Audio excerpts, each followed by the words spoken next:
icebreaker. That was an icebreaker, a very awkward Slimefire type icebreaker, right? Okay, well, it's time for our main topic, and because this is episode 303, we've invited on a special guest, a YouTuber who goes by the channel name Bloke on the Range, and his Facebook is also called Bloke on the Range. But I guess we're friends now because he revealed his real name to us. It's Mike. So, Mike, welcome to Slimefire Radio. Hi, glad to be here.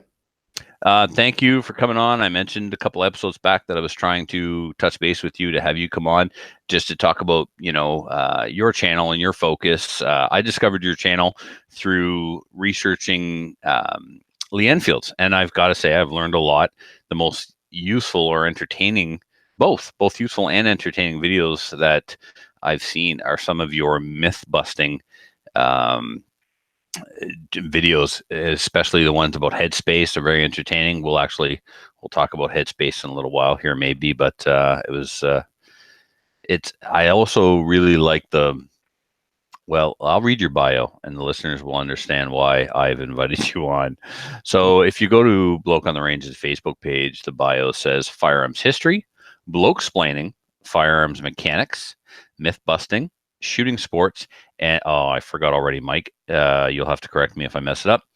Kitschy? Nope, I did it wrong. Kitschy. There we go. Kitschy sketches, all in one place. An open, dry, and sarcastic look at whatever takes blokes or chaps fancy in the world of guns and shooting. All right, who's Chap? He is my best mate other than my missus. Mm-hmm. I met him in a gun shop randomly in Holland. Mm-hmm. And we used to work for the same employer there, and I hit it off and ended up partly by coincidence, moving to Switzerland at about the same time. And I borrowed his crappy old camera. I had a burning desire to make the first two videos on Bloke on the Range. One about M1 I can never pronounce that right. M1 Garand's, and why Lee Enfield to fast. And it kind of snowballed from there slowly. Yeah, I think one of the things that you started doing really early on that I noticed was proficiency in those World War II era rifles. That's something that you see a lot of people shoot them, but you don't see a lot of people getting really proficient in their use, being able to load them on the clock, being able to fire them really accurately using the equipment that they come with. And that's something that you've really specialized on your channel. At least that's one of the things. That's how I found you as well. Is M1 Garand shooting videos and Lee Enfield. I think Mad Minutes. Have you done some? I've done quite a bunch of Mad Minutes. Yeah. So before we go on, sorry, go ahead. I was going to say the other person who's doing this sort of proficiency stuff, and he's far more serious about it from a historical perspective than me, is of course Rob of British Muzzleloaders, who is working his way through as much of the training materials and official qualification practices as possible. I mean, he's in Western Canada and he has the great outdoors to go and brass up. I unfortunately don't. Here we have to shoot on official ranges, and so I can't just set out a target at 500 yards and dress up in a kilt. Yeah, he does a fantastic job. He's got that classic Western Canadian accent, not like your very much unlike your New York accent, which is where we were going to go to next. What district of New York am I from? Queens, definitely, I would say. It's a Queens, right? He's got that Queens type. So Island. Maybe the Bronx. So why don't you, Mike? Why don't you tell the listeners where you're originally from, since they can tell that you're not Quebecois? Well, I'm originally from the south of the UK. Okay. I'll just put it as a generalization. I grew up within about 25 minutes drive of Bisley, as in the mecca of British serious shooting, long range shooting. Well, not just British, the Commonwealth. Everybody considers it a feather in their cap when they get to go to any kind of shoot or competition in Bisley. I mean, hallowed turf. Yes, definitely. Actually, I took an Australian who was a shooter who was working at the school my mother worked at, sort of gap year thing or something. And he was an Australian shooter, and he'd heard of Fulton's, and he almost wanted to take his shoes off at the door And I just walked in because it was something I did all the time. Right. And I just walked in with him, and he was like, "Can I walk in?" Yeah, it's just a job, but it's Fulton's. Oh, that's Um, awesome. So anyway, sorry, that's the first massive Bloke on the Range tangent already. So my father taught at a school which had a cadet corps and had a 25-yard small bore range. And I first fired a real gun when I was 10 on that range, and it was a Lee Enfield number 8. And then when I went to the school, I'd done quite well age 10, so I was immediately invited to come and join the shooting team, and it started from there. So during the sort of winter and spring, I'd shoot small bore prone on this range, mostly with number 8s, and then in the summer we'd shoot Commonwealth style target rifle at Bisley. And I think the most heavy season we were doing 2 or 3 sessions a week at Bisley, getting pretty serious. And then when I was 18, I actually came to Canada. Really? I shot the Canadian Cadet Skilled Arms meeting and the DCRA meeting in 1999. Ontario? Yep, Connaught Ranges, Connaught, just outside Ottawa. Wow. So I did that. That's was my first Canadian experience. I came back the next year to work as a range officer at the DCRA meeting, which was good, and that funded a trip to Western Canada to go do some walking up around Banff and so on. And then other shooting was in parallel to that serious Commonwealth target shooting. I joined another club that used the range at school on I think it was a Monday evening, and they were quite milsurp focused, particularly Lee Enfields, and there were a couple of guys there who were very, very, very serious collectors. One of them even has a P13. That's how serious he is. Yep. P13. Yep. The What 276. The 276 trials rifle. Wow. He never let me fire that one, but I've seen him fire it. Huh. Didn't even know that was a thing. I mean, I'd like to say everyone's heard of the P14. There was a time when I had never heard of the P14, so I won't make that statement. But that's interesting. I didn't know that was a thing. Huh. I didn't know that was a thing that like a civilian would have. Like, okay, yeah, trials rifles. I'm sure they have them in some museum somewhere, but for a guy just to have it, and well, they surplus them off. They sold a lot of them off. And I happened to see a rack of 5 of them in the rotunda at Woolwich Arsenal that hadn't been sold off, and the museum there was sort of selling off certain parts of its collection and really didn't understand what it had. But Ian had this guy is called Ian. It's not Forgotten Weapons Ian, of course. He had a P13. He had a P13 converted to a P14. And he had practically one of everything. I mean, really impressive collection. Wow. So I went shooting with them, and then continued doing that. It drove the shooting coach mad that I was interested in shooting things other than pure target rifle. Mm-hmm. But yeah, when you're interested in something and you've got the opportunity to pursue it, you pursue it. Absolutely. So we know how you got involved, and you've done a lot of target rifle. We can clearly see that by your videos. You're wearing the proper equipment, so it shows your target rifle background. What else have you focused on? There was interest in other disciplines as well. What else have you done over the years?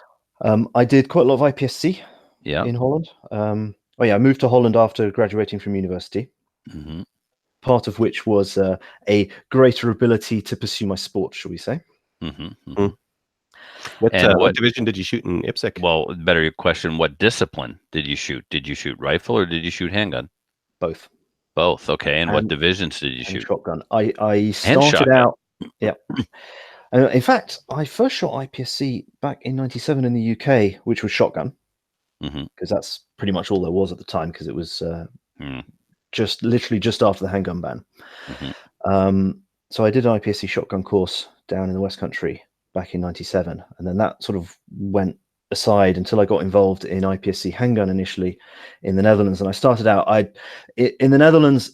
When you're a sports shooter, when you first get your license, this is how it was back then. it's even stricter now. You could buy one gun. You could have one gun in your first year of having a license. Once you've done that year, you could have up to 5. How generous. Very, very generous of them. They were quite generous on what you could have, but you could only have 5 of them at any one time.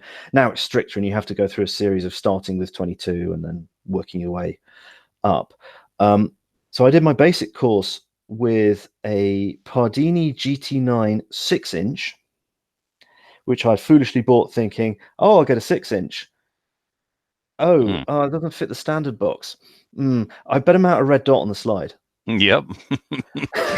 This was got nowhere else to go now. Yeah, this was extremely foolish. I wish I hadn't done that. Oh wow. I then ended up trading that in for a SIG P226, which I still have. So I shot production for a bit. Decided that it wasn't necessarily for me, and switched to revolver division. And I had my most success in revolver, actually. Now, is that because you were the only one in the division? You'd say that, but there was one competition. There was one competition I went and shot in Germany. In fact, it was my best performance in a competition. Was in Germany. I was the only one in revolver division, and even though I tuned it, they let me shoot in production rather than kicking me to open or standard or whatever it was fine. Yeah. And I didn't shoot anything outside of Charlie all day. Oh wow. I was really happy. It was probably because I was pressure off, because I was the only revolver shooter, so I could really focus on just shooting and not worrying about the other guys. So that was fun, shooting 45 ACP major, being scored minor in production, and I still beat about a third of the auto shooters or something. Nice, which was fun. And then rifle, when I started doing that there. I actually started that with an SLR, L1A1, which is quite fun. Did my basic course with that. Had an original AR-10 for a while. Wow. Shot that. Actually shot a level 3 in Denmark with that as well, which was level fun. 3 rifle match. Wow. Such a thing has never occurred in Canada. I'm sure. We're having our first level 3 shotgun match in IPSC Canada's history in September. Oh wow! Big focus on handgun. There's 3-gun in the country recently, but as far as IPSC has been dominated for decades just by handgun. Yeah, pure shotgun rifle, nothing. It was the same in the Netherlands. It was very, very handgun dominated, and then people got started on rifle, and then shotgun was more difficult to get going because of legal issues with getting shotguns, and there was a massive fallout with the clay pigeon shooters. And a little aside, the Dutch equivalent of the DCRA, they worked themselves into a position where they were sort of the people who could approve shooting disciplines for which you could acquire guns, and they didn't like practical shotgun. So they actually banned lead shot for clay pigeon shooting until someone pointed out to them that the Olympic rules require the use of lead shot. So then they had to exempt the Olympic team. Oh wow!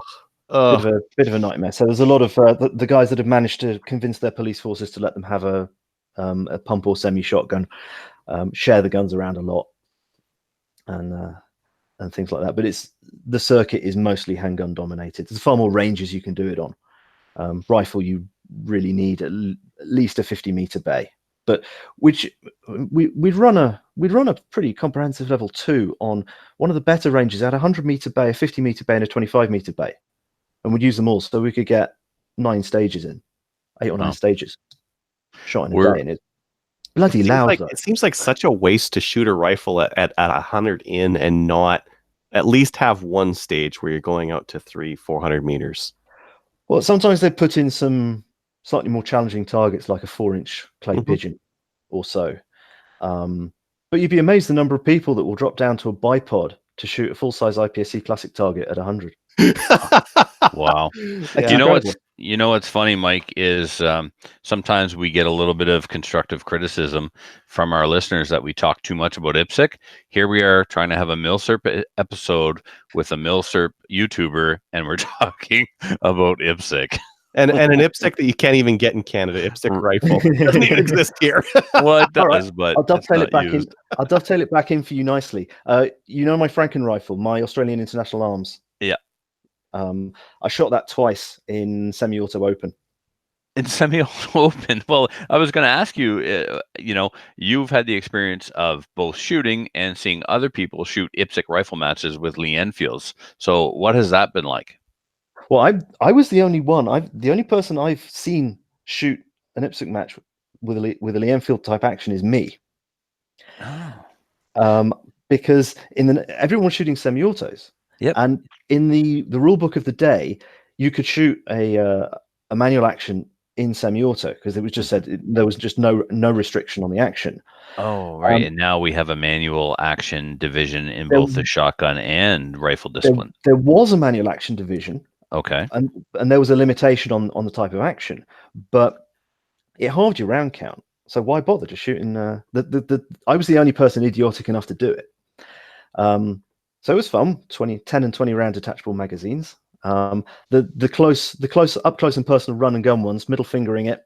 It's always fun to do that when you turn up on the range for a 40 round minimum course, and you load and make ready, and the range officer clicks that you've got a bolt action, and he's like, "What?" And they make a joke about, "Yeah, we're going to be here for a while," and then the beeper goes off, and you're middle fingering it with a red dot, and you're almost keeping up. I mean, it's always a truism in IPSC shooting is you can't miss fast enough to win, and a lot of the semi-auto shooters, they miss very, very fast. They sure do, yeah, and frequently. And very, very frequently. So, Mike, can you touch upon, for the listeners who may not be familiar with the term middle fingering it? As a Lee Enfield owner, I've middle fingered. I know what it means, but you want to explain to what that means? Basically, it means hanging on to the bolt handle between forefinger and thumb and pressing the trigger with the middle finger. You can go very, very fast. And I've got a video where I'm doing literally just this standing up, and I'm down below 0.7 splits on a full-size IPSC target at all of 10 meters. But you can get your splits down well below a second in aimed up close and personal fire. Because I mean, yeah, to bring it on to milsurps, everyone forgets the bit between proper shooting, proper conventional shooting, and the bayonet.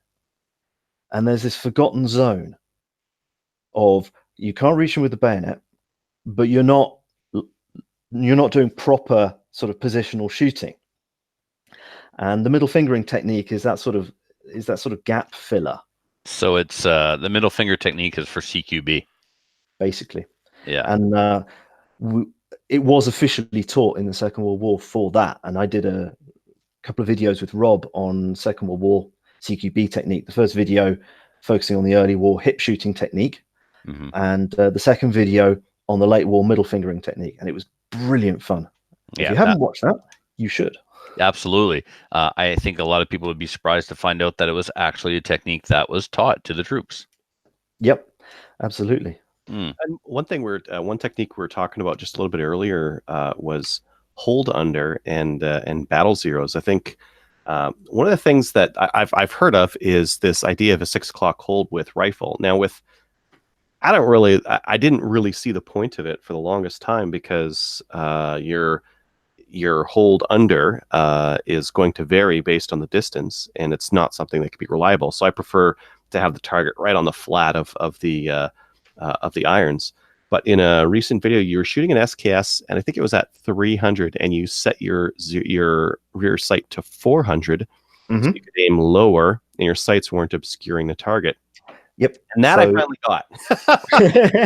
I was like, oh, it's such long range. You can't even see the stupid thing if you're covering half of it with your sights. That's why you'd want to do a 6 o'clock zero. Yep. And it is actually part of the Russian, or the Soviet, now Russian battle doctrine, because the rearmost setting on an SKS or an AK is 400 meters, give or take. I need to absolutely confirm this to be 100% sure, but they taught what was called a belt buckle hold, where you aim where the opponent's belt buckle is, And with the sight set to 400, you'll be hitting your group will be centered on the belt buckle at 400. At 300, it's going to be about a foot high, which is still a good center of mass hold. And basically anywhere up to a bit beyond 400 meters, you've got a point blank zero that is good enough for government work. And the Swiss K31 rifles from 300 back are set that way. They're set for 30 centimeters high at 300, 40 centimeters high at 400, 50 centimeters high at 500, all the way back, which is partly a sop to the target shooters, because 6 o'clock hold has a massive advantage on a target range where you're always shooting at the same aiming mark. But it does make a degree of sense when you think about it, because at 300 meters already, a man-sized target is getting kind of hard to see. And if you're obscuring half of what you're trying to see with your front sight blade, you're not seeing as much of it. And of the two targets we use, we've got the standard ISSF aiming mark, black aiming mark. And then we've got this nasty figure target that represents more or less a prone rifleman. And it's dark green on a sort of splinter pattern camouflage background. And okay, I'm approaching 40 now, and the accommodation in my eyes is, well, I'm starting to see the issues. But if I try and aim at the center of that target, I'm struggling. And you get optical effects over the top of your front sight and all that, and it just gets very hard to aim at. It's a hard target to aim at anyway, even if you're balancing it on top of the post. But it certainly, it's a technique. It's not for everybody, but it has a lot of merit. And interestingly, the proponent of it is Carl of InRange. Really? I was discussing this with him a few weeks back, and he was telling me that he is also a 6 o'clock hold proponent. And question, with an iron-sighted pistol, where do you like your point of aim with respect to your point of impact? Now, I don't do the 6 o'clock. I want the front sight to cover, the X of the 10 ring, not below it. And I want the point of aim, point of impact to be the same. And if I have a pistol with an adjustable rear sight, I will adjust my sights accordingly so that whatever distance I zero the pistol at, it's point of aim, point of impact for the bullseye. So when you say that, Trevor, though, like your front sight, you're running a fiber optic sight. Do you want the dot to be the bullet hole? That's or right. if this is the X, do you want right on top of the fiber? My sight picture will be the fiber or front sight covering the center of the X ring, and that's where I want the bullets to impact. Interesting. I mean, it's partly from my pure target shooting background, but with adjustable sights, I'll adjust the type of target I'm shooting at, because our precision targets, it's an 8-inch, 20 centimeter aiming mark. So with my sport pistol, I'll adjust it to be underneath. In any other circumstance, I really want my point of impact to be about 2 inches over the top of my front sight at 25 meters. So when I'm shooting ISSF dueling, which is a great big dustbin lid, black dustbin lid with, well, I can still see the rings if I focus on the foresight, and there's a couple of horizontal bars to help you aim. I don't want to be holding my sights exactly in the middle there. I want to be holding it at the bottom of the X ring on that particular target. Basically, I want there to be a little bit of light between where my sights are and where my bullets hit. But that's probably just a personal preference. I don't want to cover half of it. I want to just see what I'm aiming at, just over the top of the sight. Personal preference to a point, and then I believe in certain games there would be an advantage to that sight picture over other games. Is that fair? Yeah, probably. But with IPSC as well, I would used to set my revolver sights. I put a gold bead on. Big fan of the gold bead. And I wanted that for a long shot at sort of 25 yards or so. I wanted this 2 inches over. I just feel comfortable with it. And then for up close and personal, I just put that big gold bead in the middle of the rear notch, and it'll go close enough for government work. Yeah, I like, I don't know, say a ½ inch over top my sight. So when my sights return back to zero, I can kind of see where it is, but very, very close to that front sight. This is something that I'm going to have to go back and revisit. I shot a match on Sunday with a pistol. I had not shot in a match before and only shot one other time. Hadn't really zeroed it, and paid the price on a stage. There were 3 steel mini poppers at 25 yards, and I was shooting high right. It took 3 magazines in 30 seconds. We've all been there. Yeah. We've all been there. I did I think it was a level 3, my first level 3 with my P226, and we had poppers out at 25 meters, and I really hadn't got my trigger control nailed under pressure, and we're shooting in an awkward position, and like 3 magazines of brassing up the backstop later, I'd managed to get them over. Yeah, trigger control was fine. I was told by the people behind me who weren't coaching, thanks guys, that and they weren't supposed to, so it's fine.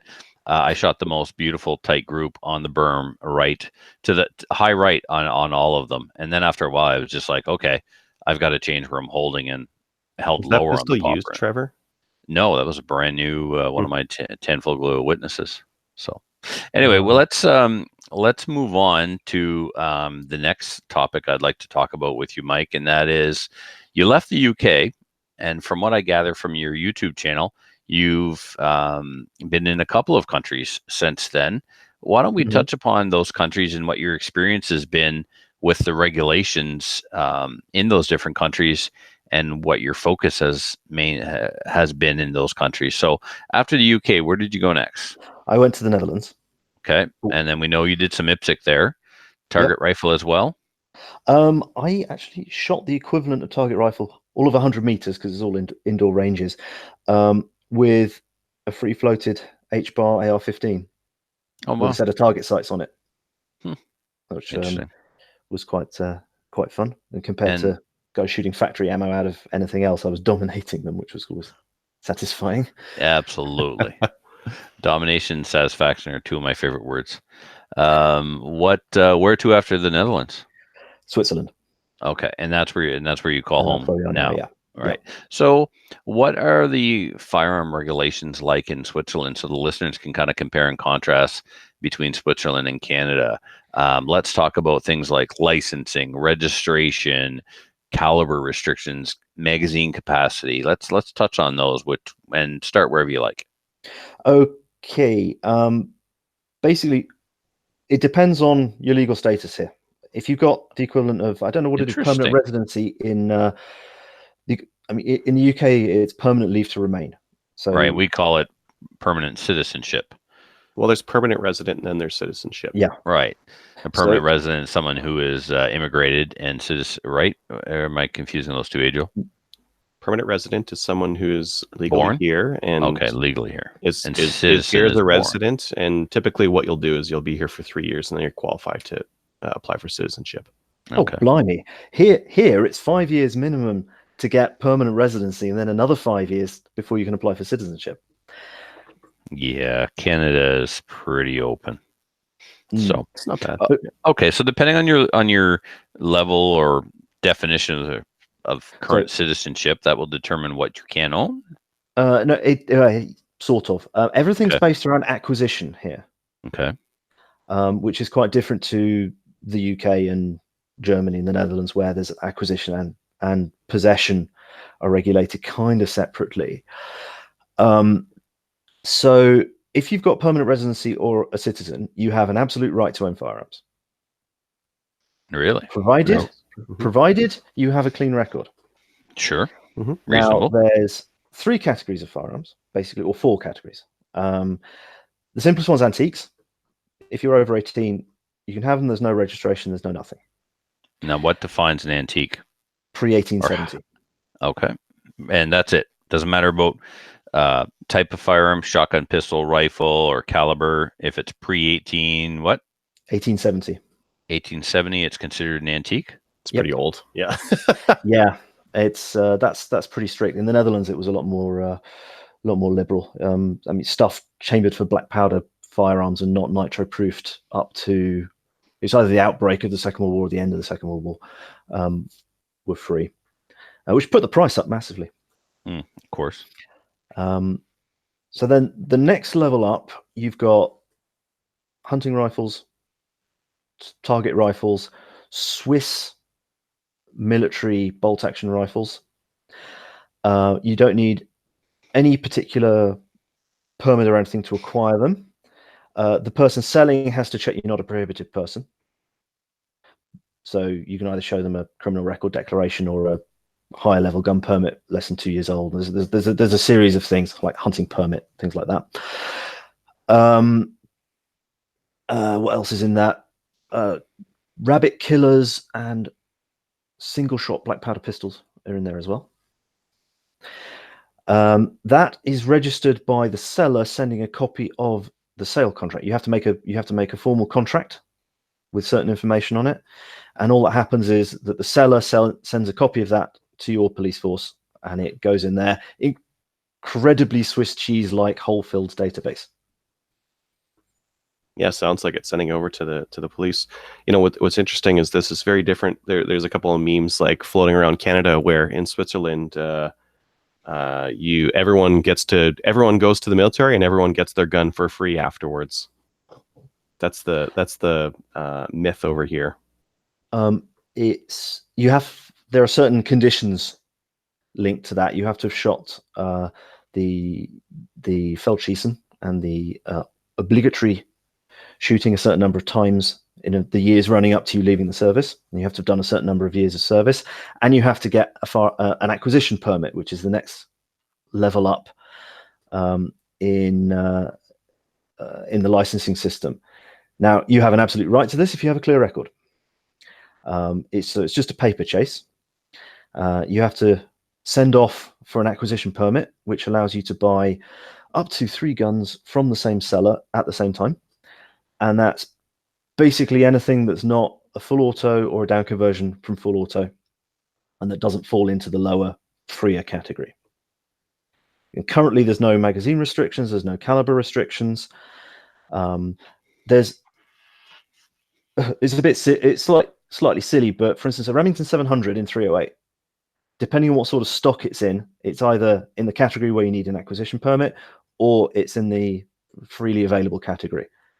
It's basically, does it fit in the hunting or sport shooting rules? It's the same gun. But anyway. I mean, that might sound silly, but I promise you we've got sillier in Canada, because we can't do a bullpup stock as an add-on to a rifle. But if it comes with a bullpup, that's okay. Well, hey, yeah. Well, every system of firearms law has its bizarre, illogical things in it. Let's not beat about the bush here. Yeah. Even the most sensible, in inverted commas, one has silliness hanging around in it. So yeah, currently no magazine restrictions. I will mention the referendum briefly. If the referendum goes against us, we are going to have some silliness with magazine restrictions, which will put buying a semi-auto rifle with a magazine over 10 shots puts it into an even higher category, but buying it with a 10-shot magazine puts it in the category we just discussed, the acquisition permit.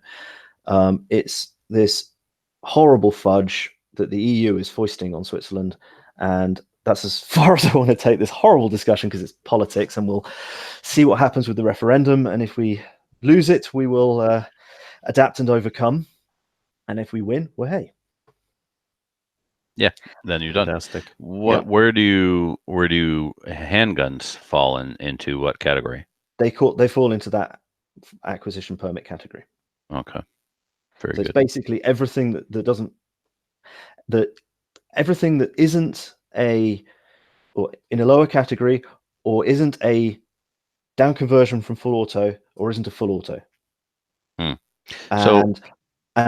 this is an important point, is that the demilitarized Swiss service rifles, Sturmgewehr 57s and Sturmgewehr 90s, they don't count as down conversions, even though they are down conversions. So you can buy them currently, you can buy them on an acquisition permit. Cool. So, I mean, it seems like there's a really strong rifle heritage there, especially with milsurps and that kind of thing. You've got a couple of Lee Enfields. This is our 303 show. So which versions of the Lee Enfield do you have? I've got 2 number 1 Mark 3 stars. I've got a number 4 Mark 1 star long branch, and I've got a number 4 Mark II in service rifle B setup, so the 303 era target rifle setup, and both of my two number 4s shoot brilliantly, I must say. But the center bedded service rifle B one with target sights on it is just awesome. It can almost keep up with my K31. Wow. With target sights, let's put it that way. So some of the things on your channel that you focus on with regards to Enfields are some of the myths that seem to have come up with the birth. They seem to have been born with the internet. Would you agree? Oh, some of them come from coffee table books and gun magazines from before the internet. They're recycled. It's amazing that some of them are actually, they seem to be recycled from the pre-World War One era, from the P-13 program era. Wow. That it was sort of the anti-SMLE propaganda from the Bisley School of Thought back in the day, trying to get the army to adopt a Mauser-actioned rifle based on the Boer War experience. And this gets recycled through books, through magazines, and now the internet. It just keeps getting recycled. But because it's the internet, we can literally put these to the test and put it on YouTube and show what is true, what isn't true, what's got a grain of truth to it, and why. Okay, so and I find that fascinating because I like busting myths. Well, let me throw a myth at you, and then you can bust it. How's that sound?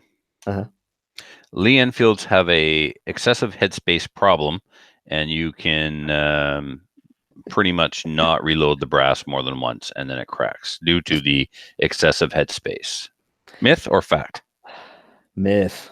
Massive. All right. Myth. Why is it a massive myth? The SAMI headspace gauge, the SAMI no-go gauge, is 3 thou too short. All right then. The Commonwealth no-go gauge is 74 thou. The SAMI no-go gauge is 71 thou. Wow. So, according to the headspace obsessives down below your border there, yep, they could take a factory new rifle, and it would gauge out. Yep. Simply because all the headspace check at the factory does is see, are we before proof, or possibly even after proof, are we between 64 thou and 74 thou? And 3/10 of that is outside the SAMI gauge. So all these rifles are being checked with a SAMI gauge, which is technically out of spec, and so people are running around thinking that their Enfield is now has excessive headspace and is dangerous, and kittens will die if you fire it. Yeah, and to be honest, people who think that the difference between a rifle shooting like a freaking laser beam and it being a bomb that's going to go off in your hands is like 1 thou of headspace, they need to take themselves out back and give themselves a good talking to, frankly. You'd be amazed. I mean, over here, we don't obsess about that at all. If I went into a gun shop and said, "Hey, here's my 98K, can you check the headspace for me?" They'd be, "What? Why?" Yeah, it seems like I've never checked the headspace on any milsurf that I've bought, and it's I've just shot it. Now some of them, like the Lee Enfields that I've had, when you reload them, the cases, you do get case head separation on them, at least with the ones I've shot. But that's with full length resizing as well, and you don't really need to do that. No, I mean, I've never had that. But to be honest, if you want brass life, you've picked the wrong caliber, because the chambers are cut deliberately loose so that the ammunition can be covered in cacks and still chamber and fire. Exactly. Which is one of... Okay, let's just not beat about the bush here. Rimless ammunition overall is clearly superior in practically every way, shape, or form. But there are certain areas where rimmed has certain advantages. One of which is that you can have a massive tolerance on the chamber, which is interesting. The reason why the Russians adopted it, because they were not convinced of their industry's ability to create well-toleranced chambers back in the day. And by having rimmed, your critical dimension isn't in the chamber, and frankly, you can have a massive cavernous chamber and it will still shoot safely because it's head spacing off the what? Off the rim. Wow. And even if it does go massively over headspace, the further advantage of rimmed is that the case head is massive compared to rimless, because you're not cutting into it. Mm-hmm. It's one of these videos I'm going to do probably with a tin hat on because I'm going to get hate in the comments. I'm going to talk about the elephant in the room that gets totally missed in all this obsession about headspace. Is it the safety thing? The critical thing is not headspace; it's case head support.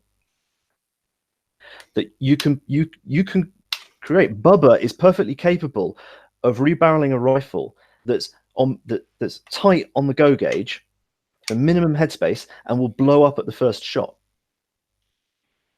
Because he worked on the wrong thing. Because he worked on the wrong thing, because he cut too much clearance at the back end of the barrel. So if the case head's unsupported, boom. Yep. All right. So that was some excellent bloke explaining. Now, if you could bloke explain one more thing for the listeners, what is stocking up? That term, we hear the term stocking up with regards to Lee Enfields, and what does it mean, and what effect does it have on the rifle's accuracy? Stocking up is the single biggest contributor to rifle accuracy on any rifle, particularly milsurps, where there's some contact by necessity. Basically, barrels that light, firing cartridges that heavy, and this goes for all of the 30 cal and up milsurps. They typically don't shoot well free floated because the barrel's too whippy. The vibrations as the bullet's going down it are too much for it to handle. So it's damped in certain ways. And going back into the 19th century, you'd have the barrel laid out in the barrel channel in contact all the way down, because that's what they did. That's what they did in muzzleloaders. That was carried over. The people who really cracked this was your southern cousins. They're the ones that cracked the stocking up problem. We were fiddling around, us Brits, with SMLEs with like 2 springs in the stocking up system and contact here but not here and tight here and blah. Nonsense. The Americans got it right by having the barrel clear forward of the chamber until the front end of the stock, where there's a muzzle bearing that applies up pressure. And this is in the Springfield 1903. And that's in the 1903. Yeah. And that was copied directly in the P13, P14, and that appears in the number 4. Because that is the way to make that sort of lightish barrel shoot straight and minimize the effect, the influences of warping of the stock. So is it safe to say, or fair to say, or accurate, that when someone sporterizes a Lee Enfield, when Bubba decides to chop all the wood off, that he is in fact making the rifle less accurate? Yes, in almost 100% of cases. Now, if the stock is horribly warped and is applying side pressure or down pressure or whatever, yes, free floating will improve it over that. I mean, free floating is better than bad stocking up, but good stocking up is better than everything. Right. Now, is there any advantage to bedding the action area, the receiver area in Enfield stock? As a purist, I'd say that's bubberizing. Okay. But if you don't mind that, then yes, there is. There is. Okay. So you have a rifle that's already been taken, like my long branch we talked about earlier. Mm-hmm. Someone already drilled the side of the receiver. I've already refinished it with Parkerizing. It has lost all collector value. Oh yeah, fill your boots. Do what you like. Well, only if it's going to improve accuracy. Otherwise, what's the point? I'm not going to do it for the sake of doing it. So, would bedding this receiver help with accuracy? It would depend on the condition of the receiver, because if it's bedded well around the receiver already, straight to the wood, you're unlikely to make much of an improvement. It's sort of one of those really sort of cost-benefit analysis. What's the probability of me screwing it up? I mean, if there's a suspicion, like if the wood's heavily compacted or something.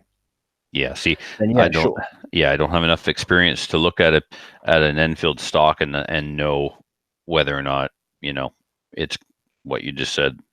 So I'll have to shoot it for groups, see how it groups, and then little anecdote on this point. I mean, a lot of people seem to believe that free floating improves in all cases. Mm.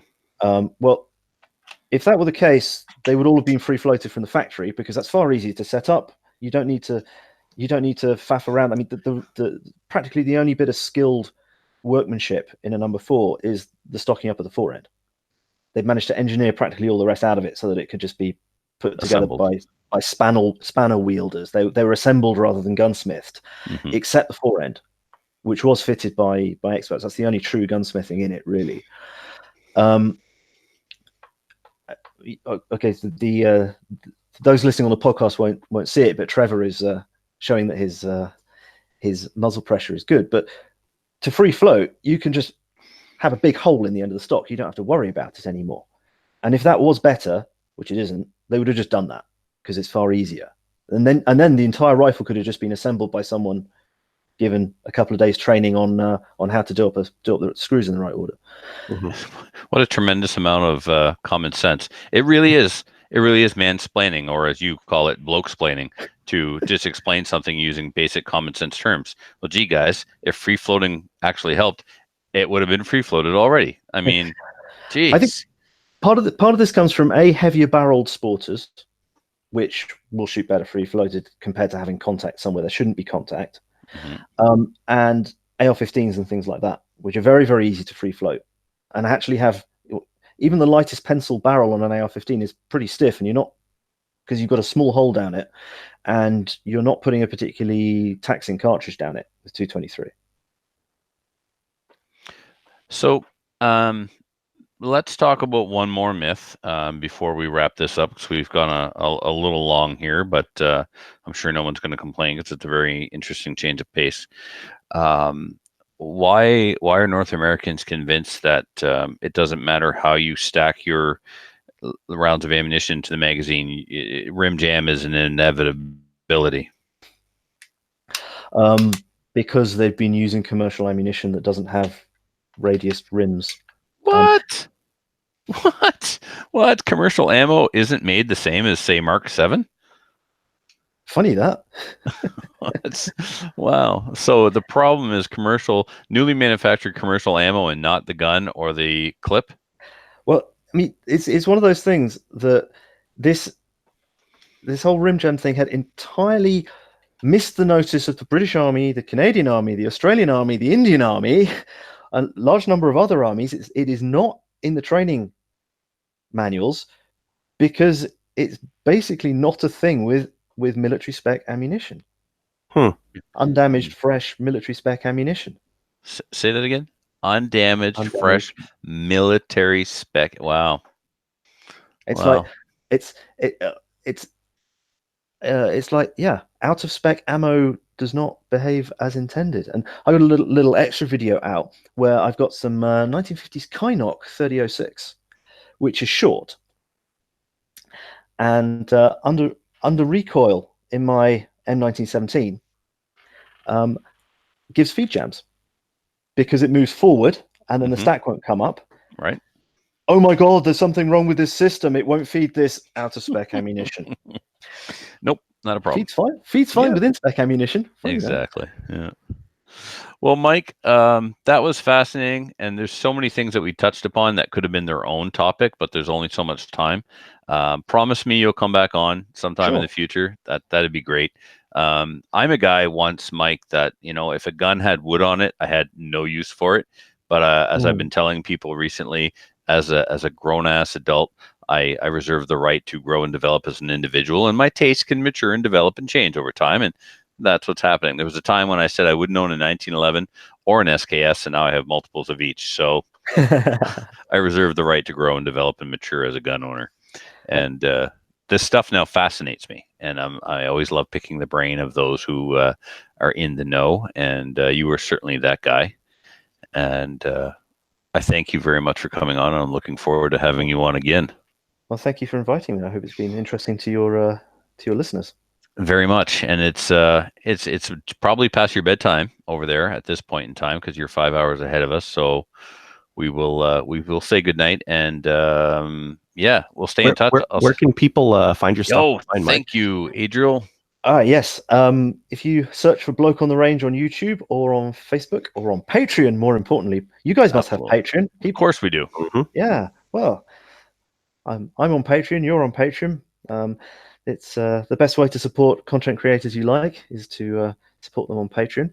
And yeah, Awesome. I'm easily findable just by searching. Literally just put bloke on the range in the Google machine, and all of your social media will come up. And it's definitely, if you're into milsurps and fields and enjoy myth busting and mansplaining, this is definitely the channel for you. So I highly encourage our listeners to check you out. Oh, thank you very much for the plug. And yes, thanks for having me, and look forward to doing it again sometime. Wonderful. Thanks, Mike. Thanks. Cheers. Bye. All right. So, Adriel, we gonna carry on? Yeah. Was that all right? I didn't go off too much. No, it was great. We're frequently going down little rabbit holes and getting distracted by shiny objects. So very nice. It was very Slamfire-ish. I was going to pull up another stocking up anecdote when you sort of called time, because on the Swiss Rifles forum, every few months there's someone comes up and says, "Oh, I got my K31 home, and I free floated it, and I took it down the range. It doesn't shoot well." Dummy. All right, like, so I'll do it to a commercial rifle, but not to a milsurp rifle, because that's how they're made, right? Right, Mike. Looking at this when I was doing this a while ago, and you described to the listeners that I was demonstrating that it was proper or something like that. What was it that you had said? It looks pretty good. I can't see it sideways, but right. Okay, I don't know what I'm looking at. So sideways, there is no play. It does. Sideways, it should fall back down centrally and not stick one side or the other. Okay. To be honest, the long branches are normally pretty good.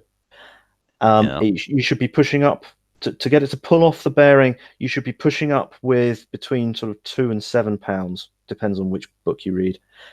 Pushing down shouldn't move it at all. It should be against the bottom wood. It's the opposite. If I push, can you see my thumb right now? Yeah. So when I apply pressure with my thumb, nothing happens. When I apply pressure with my thumb here. Perfect. That's it. Yeah. Oh, that's what I want. Yeah, that's what you want. Oh, pushing. Okay, so pushing down this way, I get some play. Pushing up this way, I get nothing. Nothing. Yeah. Perfect. And when you push it up and let it go, it should fall centrally.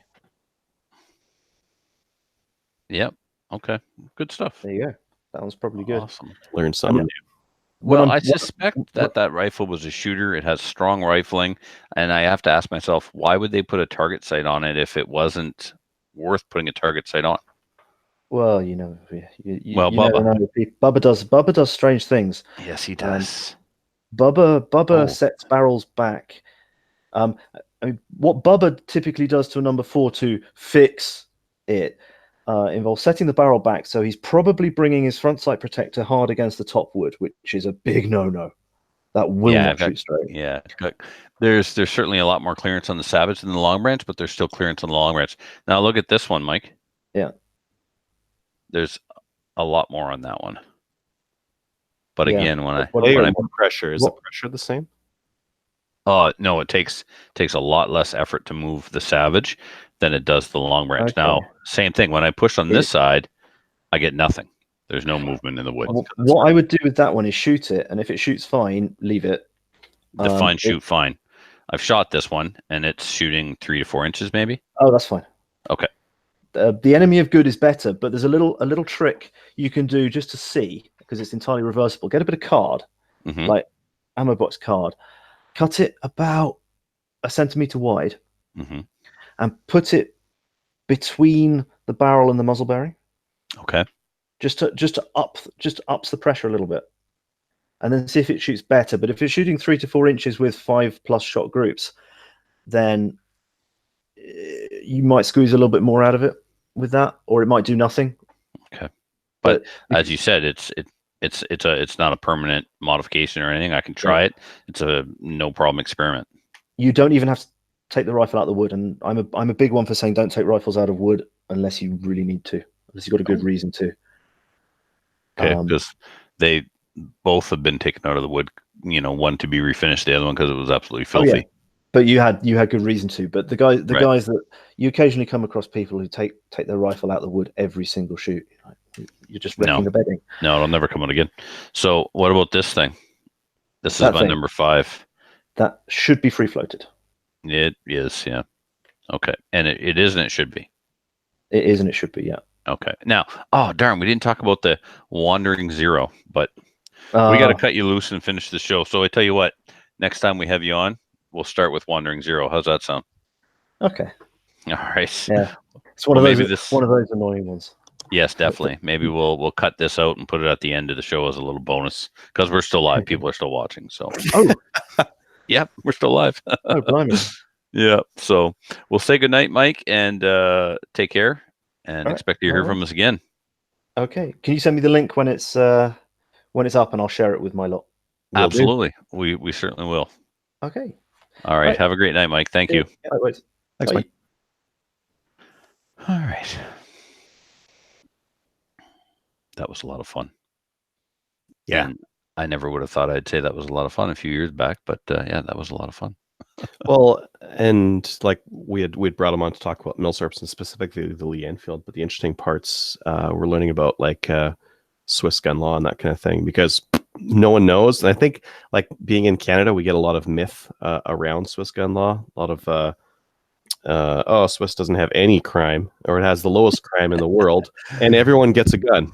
And it's like, nah, not exactly how it works. Yeah, it's a little try bit more again, gray Sparky. area than that kind of black and white. But yeah, cool. All right, are you ready? Yep, born ready. All right. Hello and welcome to Slamfire Radio for episode 303 British. For May 9th, 2019, I am one of your hosts, Trevor. And I'm another one, Adriel. And the other two are, well, they hate milsurps and they hate the listeners and they hate the Swiss. So they thought what's the point, really? And they got rim lock on the one on dry over here. Yeah. And you know why they got rim lock? Out of spec tires or wheels or rims. Yeah. Not to spec, poor commercial quality stuff. Definitely. Yeah. So since they're not here, we can get right to it and talk about what we did this week in guns. And what we did this week in guns is brought to you by the Calgary Shooting Center, Canada's premier firearms retailer. This week, they've got something really exciting on the go. If you were after a custom factory rifle, like a rifle that's been taken and, well, basically loved by a gunsmith in every way you can imagine, just every way. That's what they're doing. They are taking Tikkas and they're doing amazing things to them. Let me walk you through here some of the jobs that they're doing to the Tikkas. So first up, they take a Tikka T3X chambered in 22-250, and here's what they're doing. They're starting with a Boyd stock. They're doing pillar bedding, threading the muzzle, putting a target crown on the gun. Then they're installing a Badger ordnance brake. They're squaring off the barrel, the receiver, and the bolt. They're lapping the bolt to make that action silky smooth. Then they're installing a new oversized recoil lug, Timney triggers, worn scope ring or scope rail, and recoil pin. The bore is also lapped. The chamber is polished. Half MOA with Hornady Superformance factory ammo on that particular gun. Like, come on. And it's really cheap too. It's only $3,500. So, you take a Tikka and you turn it into just like Tikkas are already amazing. But if all those little bucket list items that you wish you could do, well, now they're all done for you. Like a semi-custom Tikka build. Yeah, exactly. And then they've got the T3X in 223, all the same love made to it, only a lot cheaper, $3,000. So you're saving $500 if you go to the superior caliber of 223. But I'm a little biased. What are you going to do? So head on over to the Calgary Shooting Center website to check those out. You can also actually see the guns if you go to Canada Gun Nuts and go to the forums and look up the Calgary Shooting Center's forum over there under the dealer network and check those out. And of course, tell Jeff we said hi. So that takes us to what we did. And I went to a match in Woodstock. It was the first outdoor IPSC New Brunswick match of the season. It took place, as I said, in Woodstock. McClatchy was able to join me on Saturday to help build some stages. And Sunday, he was in my squad, and we shot together. It was a lot of fun. But before all of that, I got to finally test drive this, my CZ P10F, F being full size. It's everything I thought it would be and more. The listeners who have been with us a long time know how much I love the FNS line of pistols. Still love them. Still awesome. Only they're a bag of crap compared to this thing. I don't use. They're awesome, except they're kind of a bag of crap. Compared to this thing, they are a bag of crap. This is the Glock killer. It has awesome. And you're holding up your P10F. That's the full. I am. Not only is that full size, you've got like extra room under your pinky on that grip. It's made for men, right? It really, not that ladies can't use it. Don't send me the hate mail. A bunch of social justice. Anyway, like a baseball bat grip on that thing. If you had small hands. If I was the opposite of Alain, who's missing fingers and had all my fingers plus one, I'd have room for the extra finger on my gun, right? So, you know what else is cool? They're compatible with Glock holsters. Now, not all Glock holsters. Your mileage may vary, but if you get an LHS Kydex Glock holster, no problem, fits right in.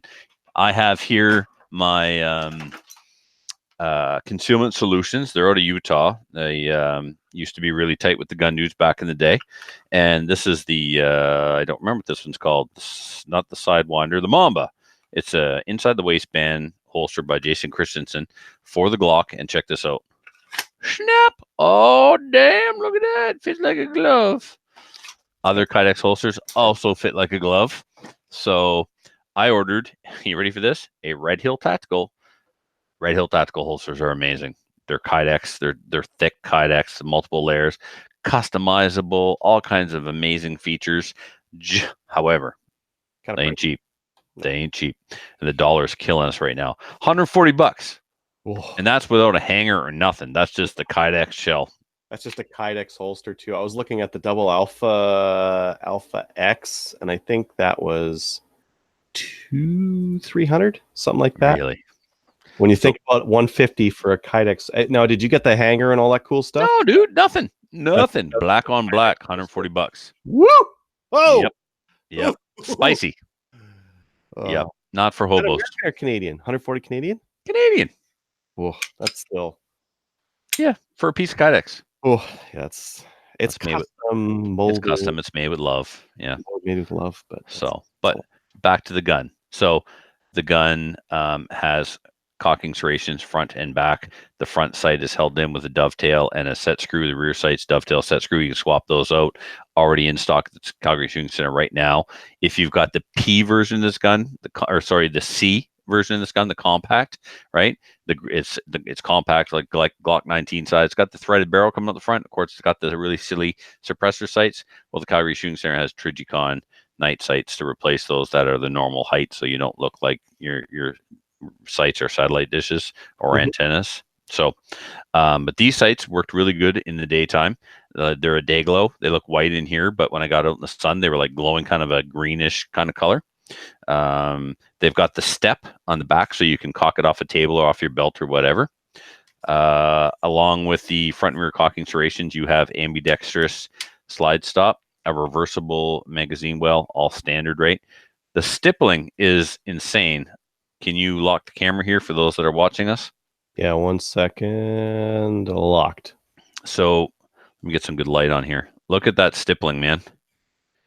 Like this would hurt Tom Nelson's hands. That's an old joke from back in the day. My bar for like super aggressive stippling is the FNS. Is it more or less? And the FNS, if you grip it hard, it hurts your hand. Is it that level or? I'd say it's that level. Like look at my fingers. Look at my hand. You can see all the imprint in my hand.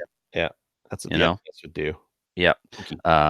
It feels like the quality of the polymer feels it's stiffer or harder, if that makes sense. Like if you squeeze the FNS kind of, like a man, you might flex the grip a little bit, kind of like an MMP as well. This one, not so much. The takedown, same as a Glock. You got these two takedown tabs here. You pull down, you pull back on the slide, let it go forward, and boom, it's exactly like a Glock. And then, of course, everybody's seen how you remove the barrel from one of these. If you haven't, there's a bazillion YouTube videos. I want to show you how. All right. Ooh, cat hair. I've yet to completely detail strip it. I used to do that right away with new guns to see how intuitive it was to completely disassemble them, reassemble them. When I started working at a gunsmith, I got over that really fast. Now I don't take nothing apart unless I have to. Trigger, talked about, is amazing, and it seems like it's getting even better after shooting, right? Breaking in. Much or not unlike the FNS. The FNS trigger is, a lot of people absolutely hate it. It's not the best trigger, not going to lie, but it's workable, whatever. But this thing is excellent right out of the box. You don't have to worry about it being workable or getting better. It's already good and will continue to get better as the gun breaks in. What do you put the weight at? You know what? I don't know, Adriel, but when you're talking later to the listeners, I'll get up and get my digital trigger scale and I'll test it because it's literally 5 feet from me. So I'm so impressed with the gun. I put 20 rounds to it, and I immediately sent Jeff Reese a copy of my credit card and said, "Give me the compact." Yeah, you said you were going to buy the compact after shooting that thing. I thought maybe like you figured out the grip was too big and you wanted something smaller. No, see, I had both the FNs. I had the FNS long slide and the regular one. And I used to have a Glock 17 and Glock 19, and the Glock 19 used to reside in my bug-out bag, and so I think the compact would take its place in my bug-out bag. And this one will stay in the gun room or go in the basement safe or something, Anyway, I like it a lot. So, and I think we talked about this. There's a recall on the FN right now. I sold both mine and I immediately regretted it, and I wanted to get them back. And anyway, so Jeff ordered one I asked Jeff to order one, and then I kind of took a breath, and then like 24 or 48 hours went by, and I asked Denis about it. So Denise like, "You want me to order?" I'm like, "I do, but I already need to finish paying off my 1895, which is on layaway, and you've got a revolver there that I really, really want. So you can order it, but I'm not buying it right away." Plus, I also ordered one of those Benelli M4 clones from him. So anyway, man, you get a good price. Those prices like bounced around quite a bit in the last week here. They were $850. I think I saw one for $699. It depends who's bringing them in. If they're coming into Trigger Wholesale, they're $700. I've seen them, like you said, $699 all the way to $899, and that's Tenda. But Tenda is always more expensive. So, whatever. No, Tenda is usually cheaper. So, really? Yeah. Oh, yeah. Tenda's cheaper for everything. So for them to be more expensive is weird. Okay. What else we got? You can unlock the camera.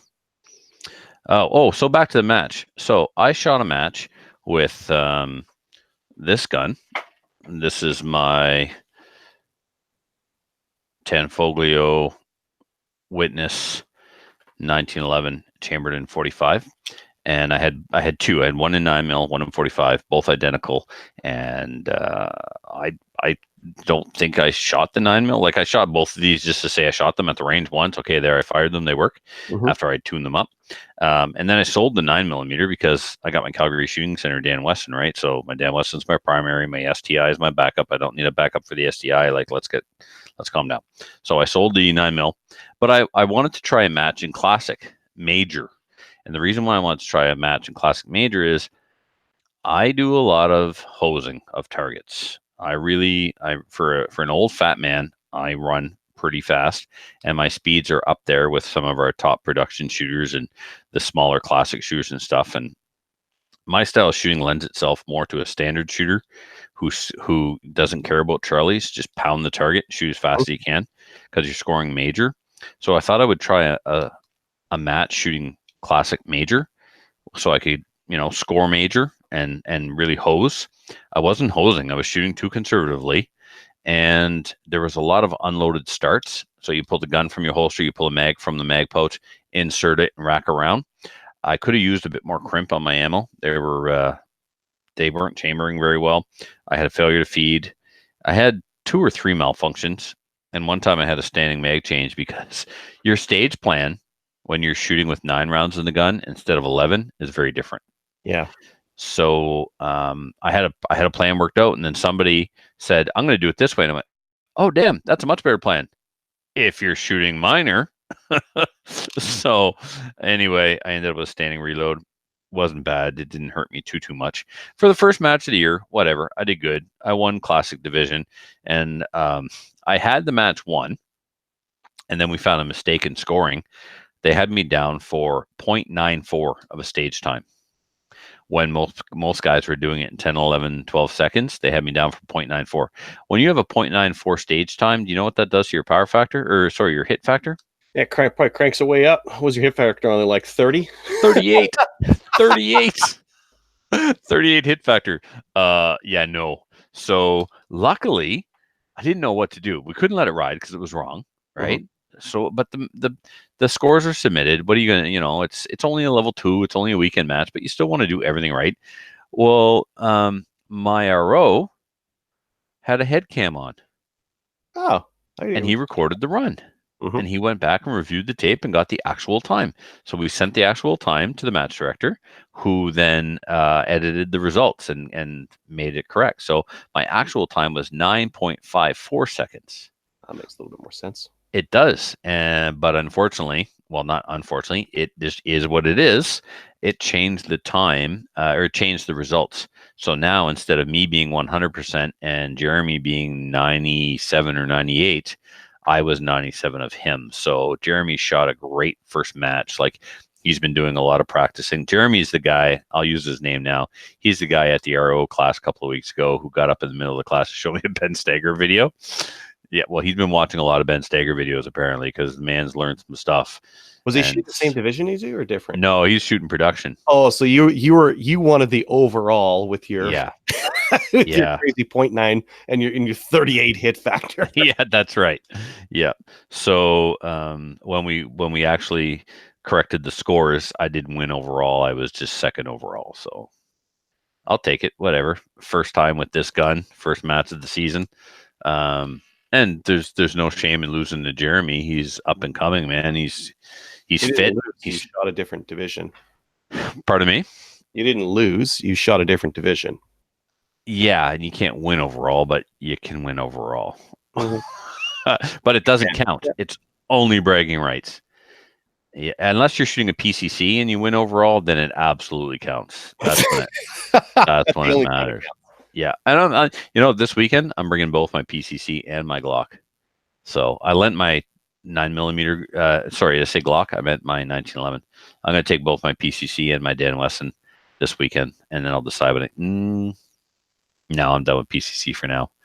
I really enjoyed shooting a handgun again. And you know what? Like, it didn't completely fall apart after not shooting it all winter. I shot one match in pistol all winter, and that was January. And then I switched to PCC. And I almost pulled the trigger on a Geisley Super 3D or Super 3 gun for my FX9 this week. Because I might get serious about PCC next year. I don't know.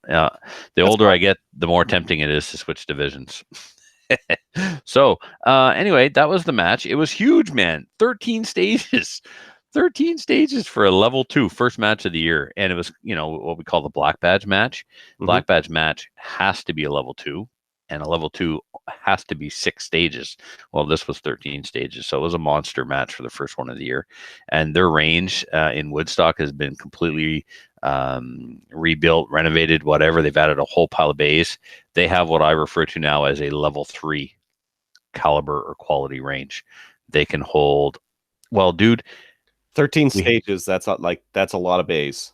Dude, we did 13 stages in 3 bays. The match director is accustomed to having to build, one big stage, and then you shoot this. Did you have? How many what? Shooters did you guys have there? 33. Oh, that's why. Okay. So you didn't have that. So like 3 bays is fine for yeah. Okay. Problem is, he didn't know 60 could have showed up. You guys would have had a long day. Longer day. 60 people through 3 bays would have been ridiculous. Yeah. So, but they're accustomed to piling everything into a couple of bays. He doesn't have to anymore. He can spread it out. All right. There's 3 or 4 bays on one side and then 2 on the other side. You walk down the road and you got 3 on this side and 2 on this side. And then the side berm that divides the pistol section from the rifle section has been sanctioned and approved as a backstop. So he can use the rifle backstop and the dividing berm as a backstop, and he can put some stages there. Good. Like, Calgary did this at the Nationals. They had this long rifle range, and you shot straight down range into the backstop, and they just they built bays on a rifle range by putting big bales of hay. Winnipeg did something similar too, where they used the side of a rifle range berm and divided it into bays with sea cans. Yeah, so they have potential there to hold a monster like that. I'm not kidding. They could hold a Nationals with enough time and creative planning to divide that rifle section into a bunch of bays. No problem. So, what else I got to say about the match? That's it. It was a lot of fun.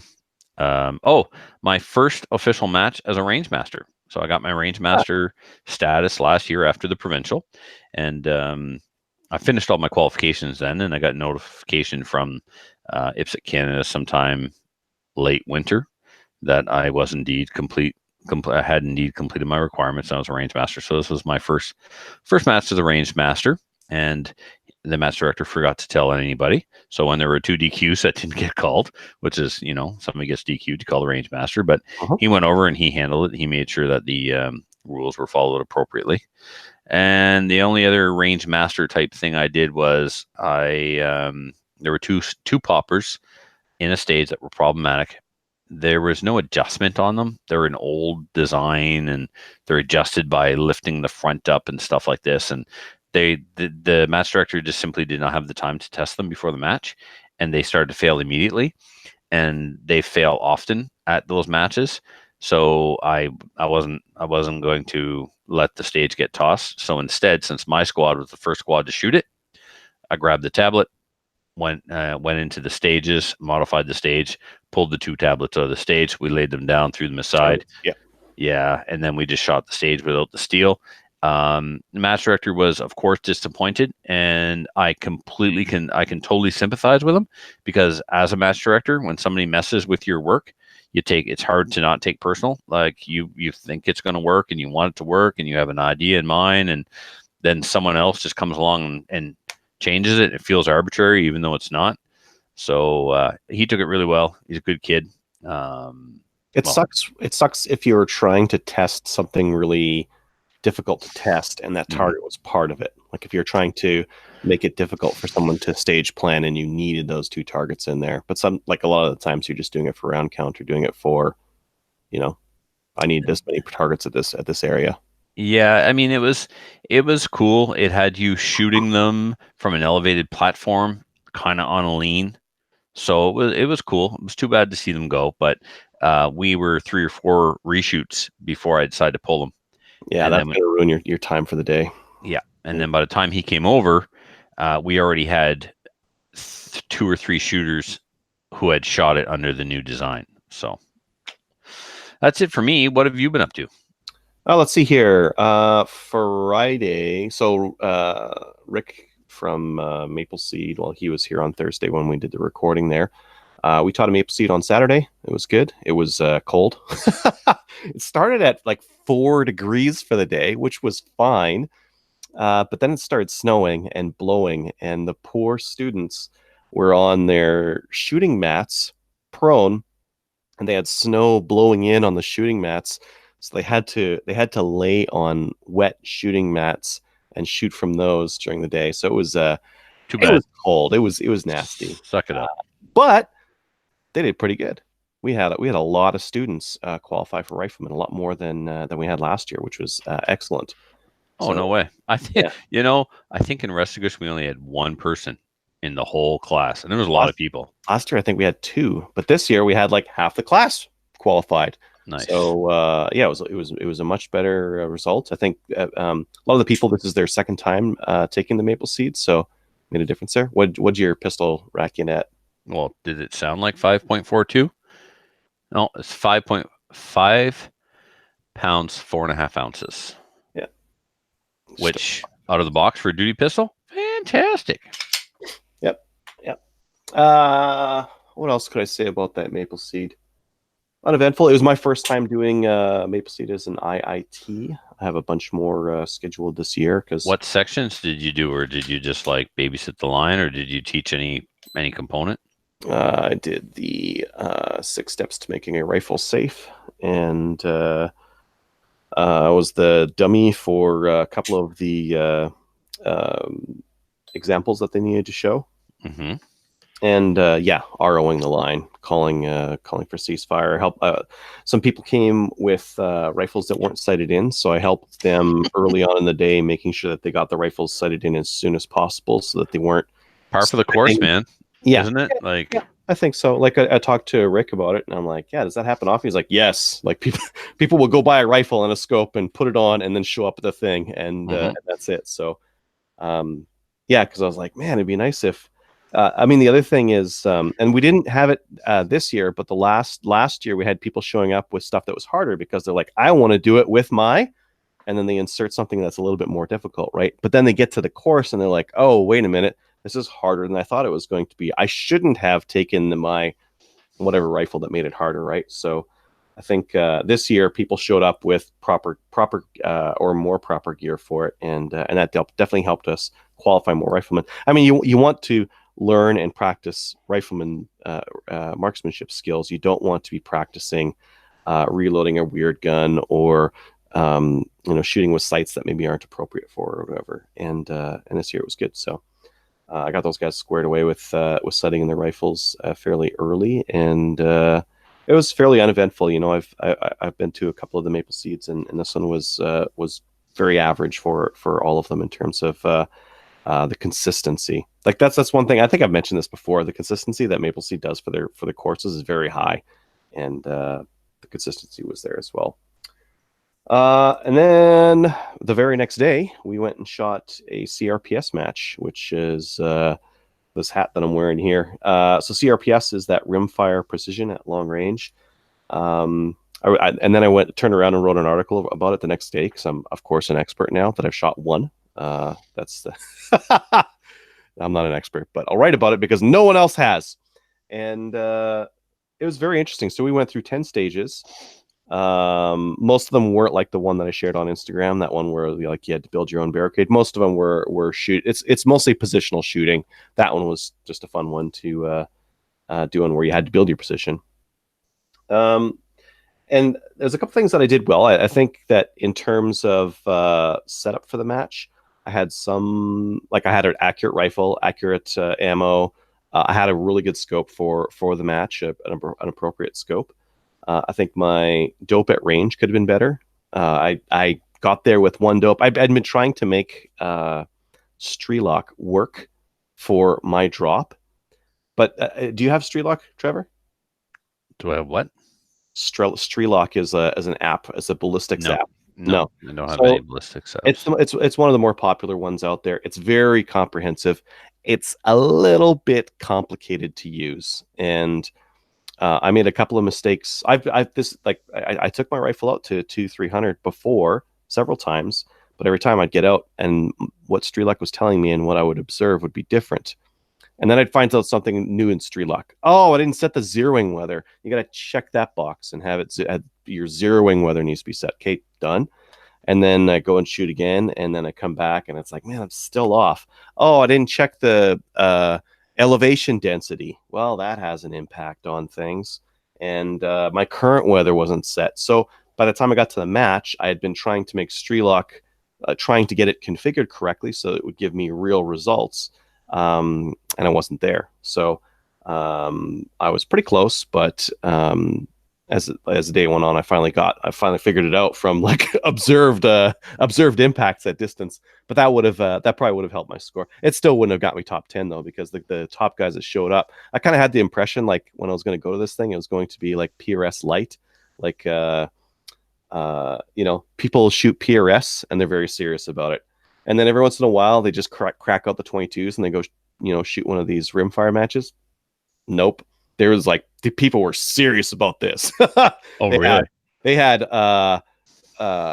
extremely serious equipment specific to shooting rimfires long range. And that's something that surprised me. I thought this was going to be PRS light practice, cheap practice for PRS. And people were not at all treating it like that. It was its own thing. Have you ever heard of like a Voodoo V22? Nope.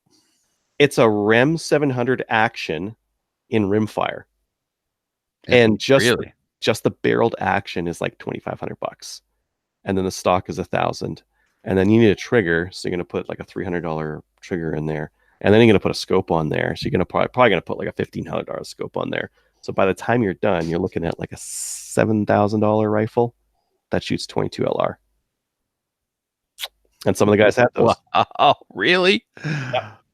They're serious about their game. Yes, yeah, that was the one thing that surprised me. I thought people would be cracking out like Mark IIs and maybe some CZs, and that would be the end of it. But nope. There's some people who are serious about this, which is kind of cool because it's kind of like opening the door and expecting one thing and finding out like, holy crap, there's a bunch of people that are super serious about this. I never knew this was a thing, and it is a thing. And yeah. So anyways, coming back to my ranking, so I did okay. I was like, I was telling Rick on the way out there, I'm like, I think I'll get middle of the pack. My prep in some areas has been better. I won't melt down under pressure, but I haven't really been doing a lot of PRS. This is my first time shooting a PRS style match, so I can't expect to do like that great. And I did okay, but the guys in the top 10 were like another couple of levels up on top of that. So like the for me to get in there, I would need a lot more experience shooting these kinds of matches and practice, right? All right, enough about that. I wrote a CRPS. Oh man, our squad was really cool. We had some guys show up in costume as what are the little guys on Star Wars there? Ewoks. Dad as the Ewok and his daughter as Leia, and they're shooting Marlin 795s and kicking butt, shooting Marlin 795s out to like 250 yards. Of course, they were kicking butt Marlin 75. So you met Matthew McClatchy? So did this take place on May the 4th? Otherwise, why else would they be in costume? That would yeah, it was May the 4th. Yeah. I got Filthy so drunk that he threw up in his helmet. It was amazing. He was wrecked. I can't even share the video. I just can't. But Stormtrooper throwing up into his helmet is a sorry state.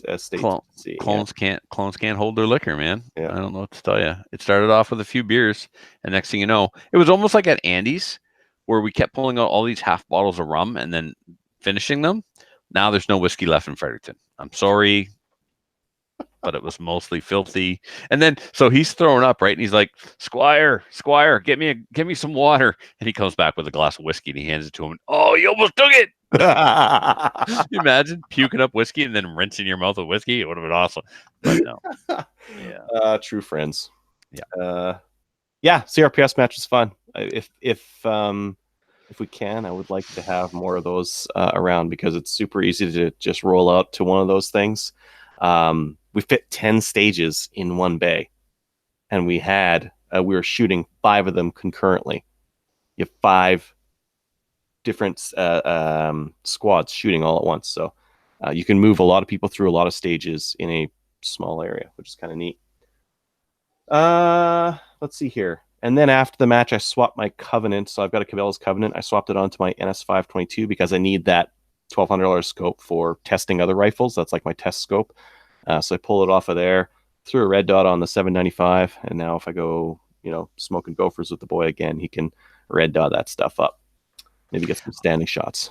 I don't ever want to shoot game without a red dot ever again. After shooting a grouse in the head with my Typhoon and a red dot, it's the only way to hunt. You imagine like there's some hunting purists listening right now, and they're listening to the phrase, I shot a grouse with my Typhoon F12 mag-fed semi-auto shotgun AR style with a red dot on it, and now I don't want to do anything else. If you do anything else, you're a FUD. It's the only way to whack game. I prefer to shoot grouse with a nasty old 22 and shoot him in the head. Lame. Right. I shoot him in the head too, but I put a red dot on them first. I feel like I'm in the movie Assassins. Don't you get pellets in the breast? Like how like what choke are you using? Full? Yeah. Even with a full, like every once in a while, I get a sure, of course you do. Whatever. I don't Not like the end of the world. My dad used to shoot them in the butt. He'd be like, shoot him in the butt. He'd take the legs out from underneath them, rips the, that was his technique. Shoot him in the back legs. Yeah, no Shoot way. him in the head with a 22 LR. You And can't. Oh, yeah. How many do you miss though? Like, I'm not that good of a shot to be headshotting grouse in the head with a 22, even with a scope. you prop up your rifle. I never use a scope when I'm shooting grouse with a 22. It's always some iron-sighted rifle that's just out on the farm, but I'll grab onto a tree because there's always a tree there, and then that's your steady hold. Or you're in Alberta, it's not always a tree. But if there's grouse or trees, yeah, you're right. There's grouse, there's trees, yeah. Anyways, enough about hypothetical grouse hunting. And then this weekend, I have a 3-gun match. I've got a 3-gun match on Saturday. I am going to shoot it with that modern sporter. So that nice, minty modern sporter that ATRS lent to me might be thrown into a dump barrel at a 3-gun match. I might be jetting it through a VTAC, that kind of thing.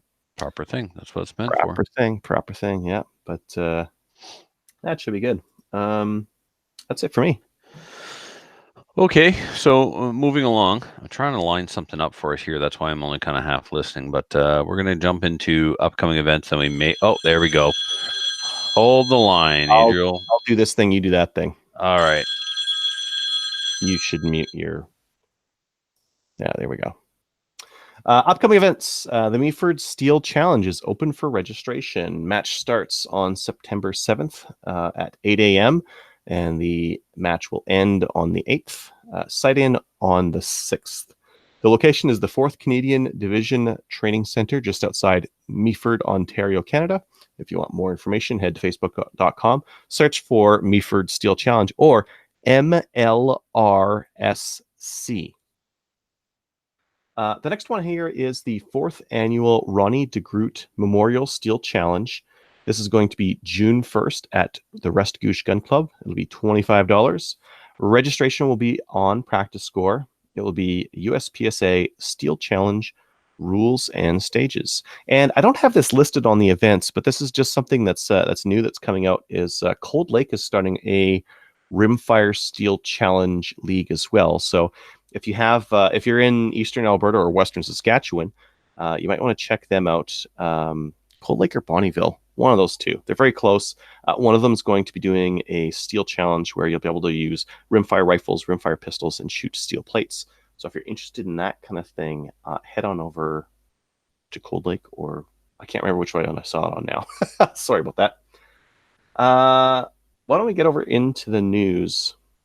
And the first one I have here is the C-71 amendments. The amendments were voted down, and now it's actually being sent to its 3rd reading on May the 9th, which is today. So there's a good chance that that C-71 is going to get in and is going to pass. So that's a thing that's happening. Another thing, and this is something that actually Kelly was at, the two Kellys were at, as well as a bunch of people from the CCFR. They were out protesting at the city of Kingston was going to petition to strengthen C-71. They wanted a handgun, semi-automatic, and an assault weapon ban. So there was a town hall where they were going to vote on it. CCFR, SFRC, FRPC, CFB Kingston, and the Napanee Gun and Rod Club, as well as dozens of gun owners, filled the council chambers. Gun owners showed up, emailed. They really made a difference, and this was actually voted down. So now the city of Kingston won't be, I don't know, virtue signaling that they're going to put this ban in, which is kind of nice. And then I don't know if anyone else has seen this, but the CBC's The National has put out a couple of different videos on gun control here in Canada. They've been getting a lot of airtime to the Doctors Against Guns groups, and it's been, I don't know if I'll put a link to the show in the show notes, but it's kind of infuriating to watch because it is very much a one-sided argument, and unfortunate that it has to get to that. Trevor's just working on a breaking news story here, so I'm gonna I'm going to give them a little bit of time to keep putting that in, and I'll get to the I'll just do the new gun stuff for now. Just give me one moment. I am going to share my screen. I'm going to share that one. And then I'll go pull up my other notes on the side here, just so that we can pull these up. The first one is that Tenders is selling these MC312s. These are a Gersan semi-auto inertial action shotguns. These use a turning bolt similar to the, I thought they were 359. There's one for 359. These are inexpensive shotgun. I think that they might be decent for hunting, but again, I haven't shot some of these, and some of these Turkish shotguns are varying quality. So TBD on that one. The next one that's kind of neat here is these Hussein. I'm not quite sure. They're a 410 shotgun AR upper. So you would take one of these guys and throw it on your AR and shoot 410, which is kind of interesting. They're $569 and kind of neat, kind of a weird, neat little thing. This next one, I didn't even know that these were still being sold, but apparently they are. I mean, there's some areas of Canada where if you're hunting, you have to use a shotgun. So I guess this is where you would use this. This is the Savage 212. It's a bolt action shotgun with mags, and it comes with a scope. So for $950, you get this bolt action slug gun, which apparently, this would probably be pretty accurate with slugs, which I think is the idea here. But boy, what a weird combination. I think they put limits on some of these different firearms that were, I don't know, not able to, the rounds won't go as far is one of the excuses that's given. But boy, $1,000 shotgun just for hunting is kind of an odd thing. The next one I wanted to show was Freedom Ventures has these TechWell products in. They've got a couple of different ones. They've got some for something called TechWell. You'd assume that there's a magwell, and they have some magwells for the JP rifles as well as CMMG. They've also got some grips. So they've got some 1911 grips, kind of similar to the lock grips in look. And then they've got some TechWell magwells for 1911 and 2011 pistols. So if you're looking around for a magwell to load up mags a little bit better, take a look at those. They are awesome. The TechWell magwell for the PCCs is really awesome. The handgun ones, I started my first magwell on my classic gun, and if you put a magwell on a classic gun in IPSC, it's important to make sure that you get one that's legal for your division and will still fit in the box. The first one I got is pictured there. It's the one that is open in the front, and it came with the great one grips, so the GTO grips that are also pictured there, those black ones, and the magwell actually locks up inside the G10 grip, and they make really nice stuff, and they're from TechWear USA. So you see all those cool shooting shirts around the range? They make the best shooting shirt, hands down. Oh, interesting. Yeah, same company out of New York. Our first team shirt for Restagush, we ordered TechWell shirts or TechWear shirts, and we got a ton of sponsoring, and we still had to pay $80 a shirt. They're they're expensive, but they're nice. Very nice. Yeah, it's nice. Yeah. And then, the last one here, this is one that I just saw like 1 hour ago. This is the MDT Impact Target Sensor. Now, what's the Magneto Speed has the T1000s, right? They're the LED blinkers you throw on the target. This is a very different idea. This is a sensor that goes on the target itself. You probably want to put it on the back, not on the front. And then, so it's got two sensors and it's got a hub. And this connects with your phone. So, and the interesting thing, this works to 2 miles. So incredible range. I think at those red blinkers can be difficult to see at long range unless you're using a scope or some sort of spotting scope. But with these, you wouldn't have to, because it just says on your phone where the hits are. And if you watch this video, I don't know if this video is going to play for everyone or if they're going to be able to see, but you might be able to notice some familiar faces on here, because I think we've got Ryan Stacy showing up on these videos shooting these things. But yeah, cool, right? It shows the impacts right on your phone or tablet when you make those hits, like way out there. That is cool. The guys are trying to build an F-class range at an F-class range at my gun club. So that might help. That might be something they want to look into for practice. Yeah, I mean, like the T1000s are okay, but this is more reliable. Definitely going to be easier to tell whether you've made that hit or not. The T1000s, if you don't aim the LED perfectly, they're actually kind of hard to see. You need the LED, the reflector, to be aimed right back at you. So Okay. just to catch you up with what I've done here, I hit all the news items except for the one that you put there, and okay. new gun stuff. All right.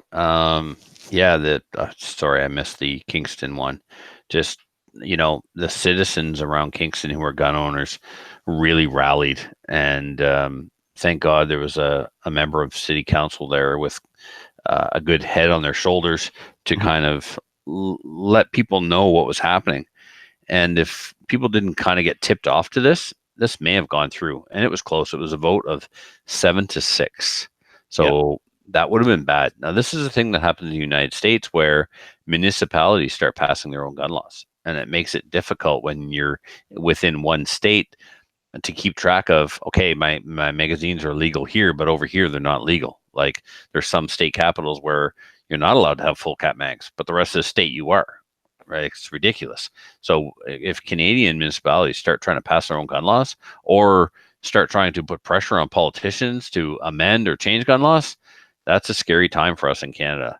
So it's important to find out, where's your municipal government's head at with regards to this.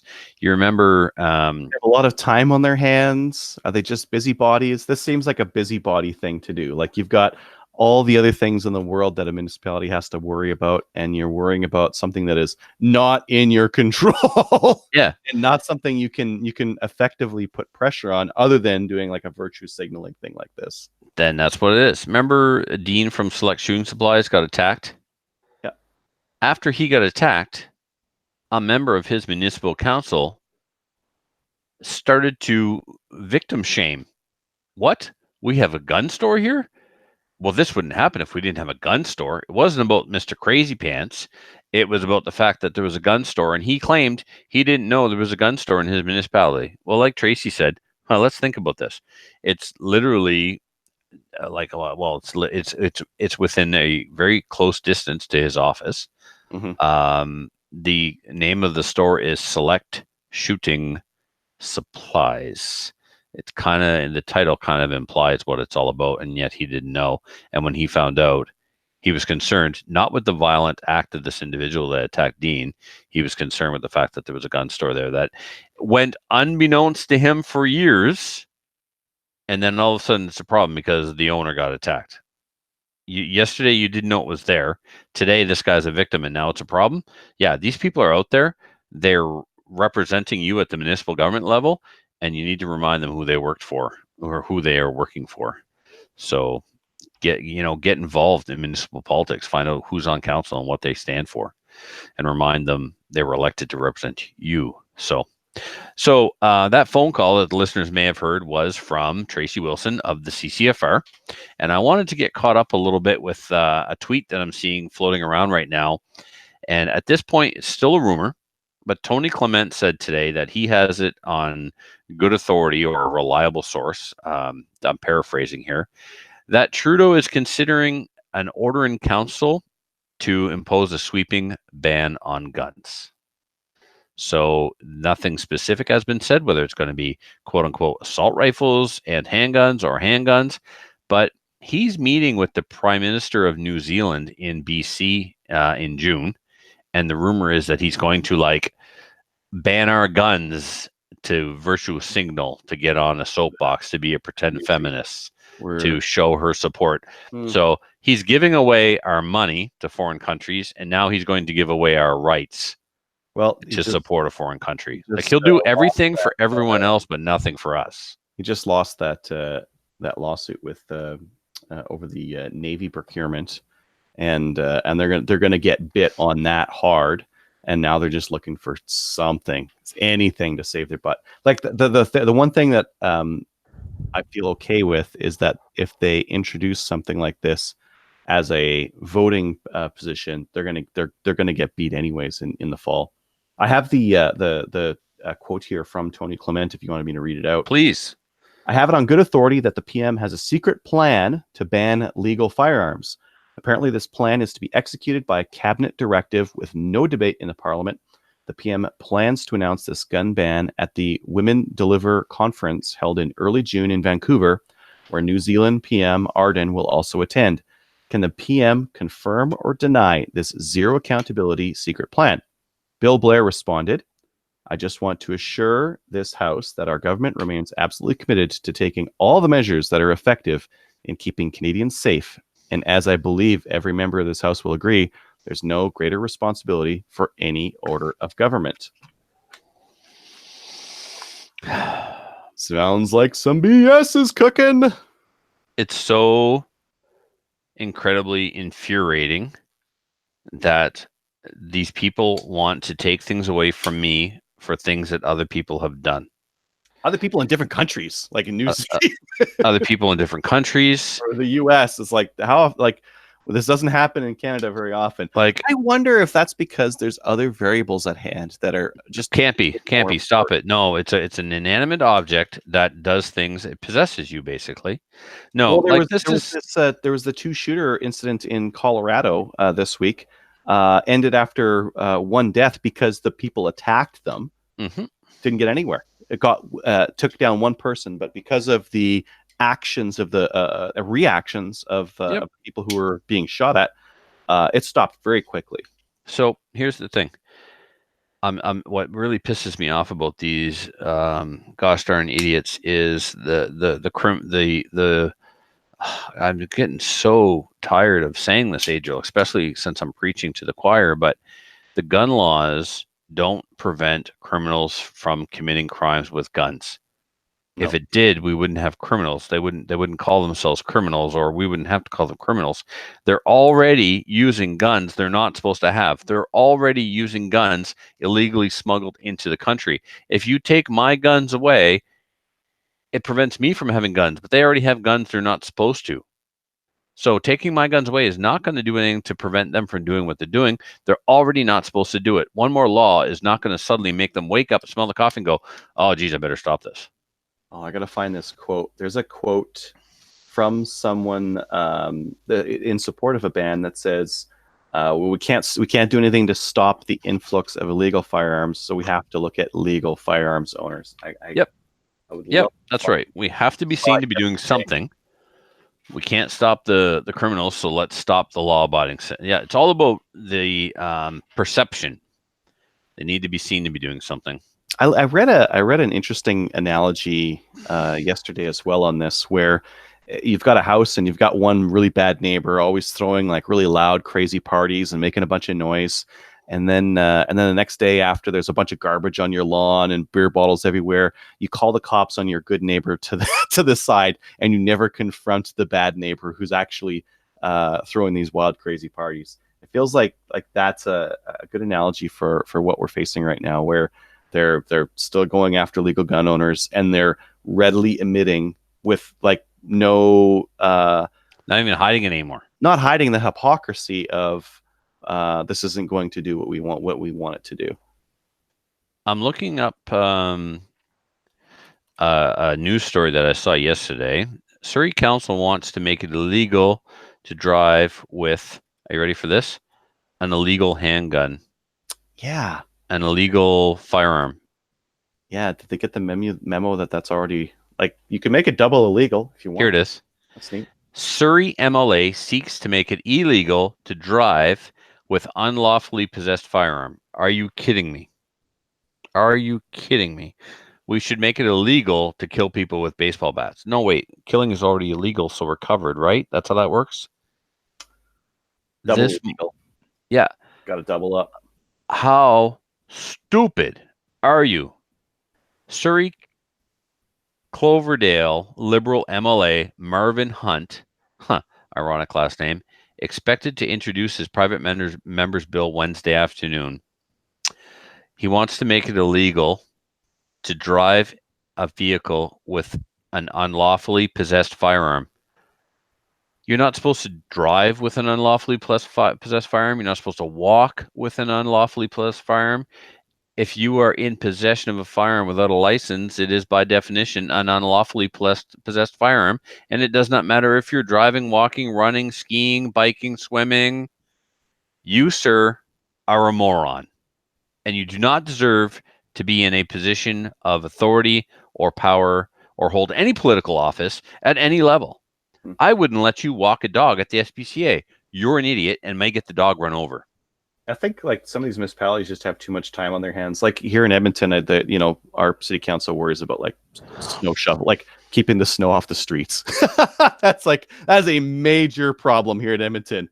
Fixing the potholes that are horrible springs put on us, and then keeping the snow off the streets in the winter. They don't have time to worry about virtue signaling, about double banning handguns and this kind of thing. What's next? Is my razor company gonna tell me being masculine is toxic? Wait, no, they did that. Anyway, let's move on. I can't smash the go button anymore. I'm gonna lose my mind. You haven't watched any of the CBC, the Nationals recently, have you? I brought up the video, the rural-urban gun control divide. Mm-hmm. These people are also freaking idiots. The guns that are the problem in the rural or in the urban areas are being used by criminals. It's not a rural-urban gun control divide. We have gun control. Criminals don't obey the law. The criminals are in the city because that's where the opportunities for criminals are. So you don't have a gun problem, you have a criminal problem. Do something about your socioeconomic situation. There's criminal issues in both the rural and urban. Sure, but there's not a lot of gangs running around in Jack River, New Brunswick, okay? There's people stealing four-wheelers and gasoline, and they're not wearing colors and carrying Glock 17s while they're doing it. No, they might have like an old wrapped up cooey or something like that. They don't even. They don't.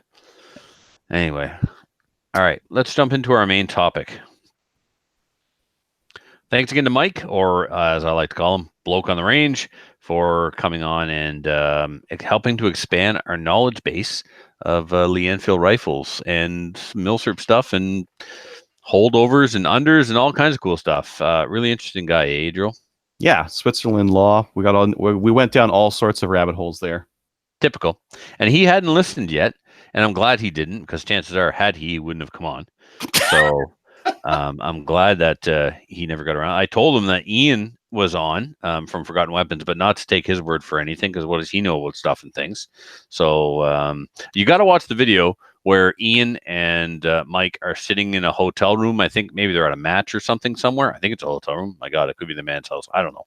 Anyway, they're sitting in a room drinking scotch, and they're picking on, they pick on one of Captain Andy and I's favorite, call it economy scotches. And anyway, I thought it was interesting. They're drinking scotch, and talking guns, and dealing with a lot of myths. And look, I've yet to see a bad Bloke on the Range video. You're always going to learn something. Where, if you wanted to get some really pervasive myths broken, those are the two guys. About milsurps, those are the two guys I'd want in the room. Hands down. It's like having Ben Stoger and Eric Raffel talking about action shooting myths. It's literally that good. So thanks again. Let's jump into our listener feedback. We'll start with the YouTube version. I'm looking to see if there's any actual questions, not comments. Andrew Darcy wanted to know what year Mike came over for the DCRA. I believe it was when he was in university in the late 90s, because he's just turning 40, so it would have been late 90s, early 2000s, if I followed that correctly. Filthy. This is, again, a comment that's worth reading. He's going to have to listen to tomorrow because he's off to visit the Machine Gun Museum. So, Filthy, go puke in your helmet. Mark wants to know if we're going to discuss Tony Clement's question in those comments, and we did. Simon Boom said, any opinions on Tony Clement's question today about the OIC ban over the summer months? So Tracy said, and I quote, "We're not in code red yet. we're standing by to get, you know. What are you going to do anyways? Let's say he does do an order in council. What are you going to do? Nothing. You got to vote him out in the fall. Yeah, well, I'll still write or go visit my member of parliament. They're going to get voted out, but yeah, no, that's what I'll do. I'll go tell him, like, pack your bags, or if I'll go see him and say, do you need help to pack? Like, I'll drive to Ottawa, and I'll help you because you're a pretty decent guy. So you just chose the wrong side. Timbit said the screen keeps going gray. Well, that's when Mike was talking. Yeah, he didn't have a webcam set up. That wasn't just some random like UK sounding guy. It was the real guy. We promise. Yeah, exactly. So that's it for comments off of YouTube. We'll move into our regular listener feedback now, which is brought to us by where did it go? I literally just... You put it in the wrong place. You copied and pasted the listener email into... Okay. So our listener feedback is sponsored by Armory DC Gunsmith. Armory DC Gunsmith is a full-service gunsmith who specializes in taking Trevor's money on a weekly and monthly basis. My screen just moved because you're copying and pasting. I could have moved up to where that stuff was. Get out of the notes. You're in timeout. Sit down. Don't touch your keyboard. Stop it. Someone's got to work around here. I'm trying. He offers hot bluing, parkerizing, and Cerakote finishes, as well as wood refinishing. Check out his online inventory of new and used guns, firearms, accessories, optics, and more at www.dcgunsmith.ca. You can also follow Armory DC Gunsmith on Facebook and on Instagram. And if you do call, write, or whatever, make sure you give the new guy a hard time. He's good people, but give him a hard time. All right, Adriel, how would you like to take the first one, please? From Jason. Hello, lady and gents. And yes, that includes Trevor. Everyone picks on you in every single email. They always... Every single email. Congrats on making it to episode 303. This is a favorite round for me as I learned to shoot firearms in the Royal Canadian Air Cadets with a Mark IV. Also a shout out to the 543 Wingham Valiance Squadron. I recently picked up a sporterized wartime Australian Mark III Enfield with the intent of getting into this great platform again. With the cost of commercial ammo being so high for this round, I will be reloading a lot using a manual Lee loader and casting my own 180 grain pure lead 311 bullets at .311. I'm curious to know your recommendations for great plinking and hunting loads and what type of powder you would recommend. I currently have some Hodgdon 414. Also, any general reloading recommendations for someone just starting out in reloading modern ammo? If time allows, I'm curious to know your thoughts on how to make the rifle, or any rifle that matter, even more accurate for long-range shooting beyond 100 yards. Thanks for the input, and cheers on another milestone in Canadian firearms podcasting. Yeah, awesome. All right, where do we want to start? You want to work backwards or what? Listen to Bloke on the Range and go watch them. I'm sure he's got some videos on this. In terms of the lead ones, I don't know if I'd do pure lead. If ideally you want a little bit of tin and antimony in there to harden it up. Yeah. Pure lead is way too soft. And if you're going to get them real cooking, you might want to gas check them as well. You're going to gas check them anyway. Mm-hmm. I don't know that you can really do a rifle bullet that's going 2,000 plus feet per second without a gas check. So I would. You can't. You could go slower. You can go so do like 1,000 feet a second and then not run a gas check. I was going to go with Varget because I've got a lot of it. And now that I say that, I'm going to double check the Hodgdon website to make sure Varget is listed here as a recommended powder for 303. But as far as casting, cast. Don't do pure lead. No, you need to have it's got to be an alloy. It's got to be a mixture of lead and tin and whatever else is in there. And old wheel weights. Yeah, just melt down old wheel weights. Yeah, old wheel weight has tin and antimony in it, so it's a bit harder. Mm-hmm. Curious to know your recommendation for great plinking and hunting loads. Yeah, so I've yet to actually reload the that particular caliber. Captain Andy's loaded a fair amount of 303. So I will be starting by picking his brain to get some info. I've already started to prep brass, and of course I've gone ridiculous with uniforming, primer, pockets, and deburring and flash holes and stuff like that. So 303 British. Let's see here. Bullet weight, we're going 180. Nice and heavy. And we'll go with any powder. And let's see what we get. Get data. You're specifically on a lead bullet? No, it just gives you the weight of the bullet. So right now I just want to see if I'm talking up my butt here with regards to so I see 414 on there, CF223, Varget there. Varget is a load, or is a powder that they recommend, and it gives you a velocity of 2,282 feet per second. So that's where I'm going to start. I'm going to start with Varget. As I said, there's also IMR 4064, which is a powder that I use for 223 and 30.6. IMR 4895, another popular one. H335, another popular one. H4895. IMR 3031. These are all powders that I've worked with and are quite popular. So, I would go with a little bit of a faster one. Like the 3031 sounds about right. 4064 is a little bit slower than 3031. Varget is a little bit medium speed as well. So I would go with something faster, just because you can. You're not going to run it up to the max velocity power anyways, because it's lead.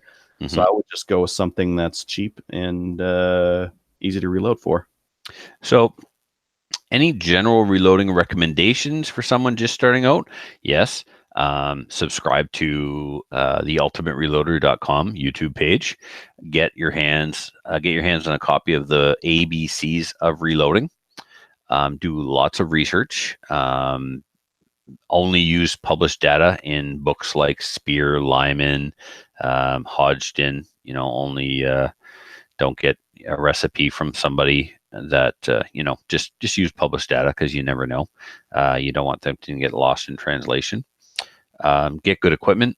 Buy once, cry once. I was helping Mini-Me reload 45 the night before the match, and his priming system on his Lee Load All or Pro 1000 or whatever the high quote unquote high-end Lee progressive loader is, the primer system was FUBARD. So I was hand priming using the biggest abortion of a Lee hand primer that I've ever seen, and it took 3 times longer than it should have, because I was constantly having to clear stoppages in the hand primer and stuff like that. Like, just don't buy junk, man. You'll spend more time trying to make it work than you will working on your ammo. So if you've never used any of your reloading equipment and you can get a buddy to come over and show you how to do it, a couple of teaching sessions, some mentoring, some tutoring, whatever, just don't go at it yourself, right? Because you don't know what you don't know, and you could be inadvertently making mistakes without realizing it. So try and get some help, and make sure you do lots of reading and research. If time allows, I'm curious to know your thoughts on how to make a rifle, or any rifle for that matter, even more accurate for long range shooting beyond 100. Free float, of course. Yeah, free float all of your milsurps. The wood they put on them was unnecessary. And it was more just like back then. The wood was there for when you were beating a Nazi in the face and stuff. It was just made it easier to hold the gun when it got covered in Nazi blood. So that's why the wood is there. So first thing, tear all that wood off. And then barrel back too. Yes, because that'll stiffen it. So that's important. Don't worry about the crown. Whatever you get with the hacksaw is fine. All right, now if Adriel would. All right, stop it. Stop it. And a laser. Stop it. So, if for any rifle for that matter, well, what you do to a modern rifle is not what you do to a milsurp, right? So, if it's a modern rifle, do things like free float the barrel, bed the action, use quality scope mounting hardware like a good rail, good rings. Don't buy cheap rings. Buy good quality loophole rings. Buy good glass. Buy a good loophole scope or a vortex scope. You don't you can a bad scope. Sorry, a good scope will make a bad rifle shoot better, but a bad scope won't do anything for a good rifle. Don't skimp on the glass, and don't skimp on the quality of the ammunition. The better you garbage in, garbage out. If you start off with good stuff and put good ammo in it and get good glass and mount it correctly and mount it with good hardware, all of these things will help that rifle shoot better out past 100. if you're reloading, I get ridiculous about my brass prep. So you could, sort your cases based on head stamp, then sort them based on internal volume, how much water they hold, make them all hold the same amount of volume, or sort them so that they all hold the same amount of volume. Keep it to the 303. Like he's reloading for a 303 though, a Lee Enfield. Yeah, well, that's fine. You could do that with your Lee Enfield. You could sort your cases based on volume. You could deburr the flat. Reloading, don't full length resize. I think that's the number one thing I would look for this, because if you full length resize it, and you have generous headspace on it, you will only get 2 or 3 through it. Well, he's not going to get. It's not that he has generous headspace. It's that it's a loose chamber, so that it's meant to feed military ammo in less than ideal conditions. I know guys have annealed their 303 brass to make it last longer. So there's 2 schools of thought. One says full length resize and trim every time. One says don't trim, or don't full length resize, fire form it, and then trim it. There's a couple of different things you can do there, but we beat the excessive headspace thing to death. And just watch your overall length. Make sure that the brass doesn't stretch beyond the max, and keep it trimmed where it's supposed to be. So, and then just prep the brass accordingly. Deburr, chamfer, uniform primer pockets, uniform flash holes, all that stuff. But you're going to chase the dragon, man. At the end of the day, it's an Enfield, and you go do all this work and still shoot 4 inches. So I know Bolivar tried to squeeze every bit of accuracy out of an Enfield forever, but at the end of the day, it's still a Milsurp, it's still an Enfield, and the acceptable. It's a battle rifle. The acceptable measure of accuracy then for that platform is not what we get today out of modern firearms, and you will never get it to shoot like a modern firearm. If you get a 4-inch group, call it good. Move on. Don't try and make it better, because it can't get better. Well, it's not.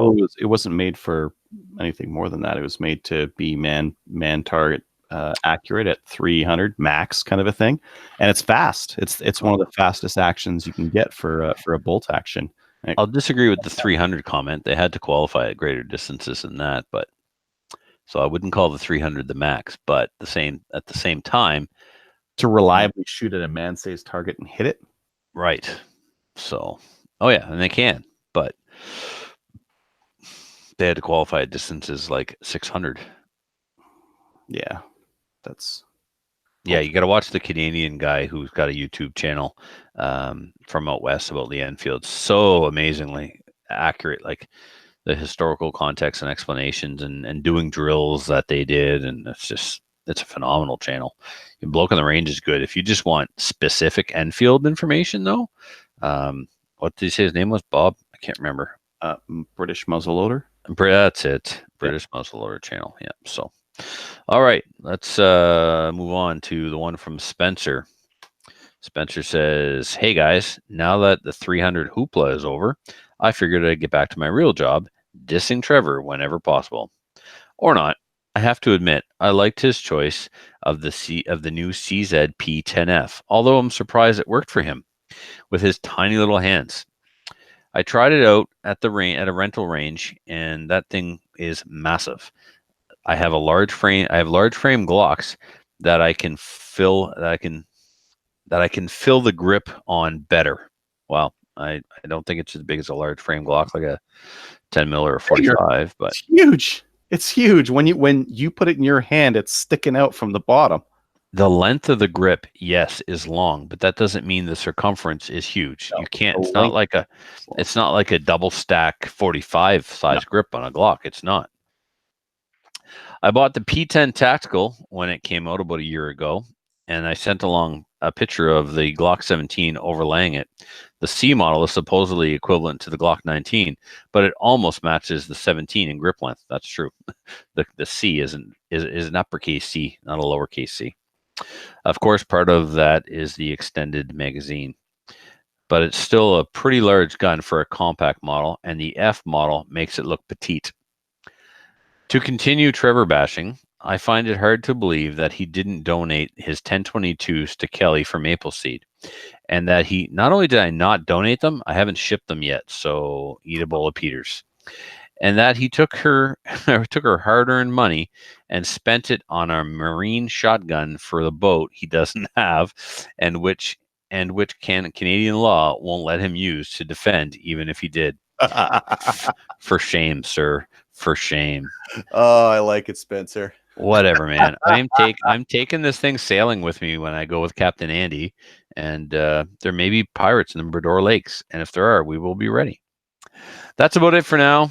I'd buy a cool new toy about a week.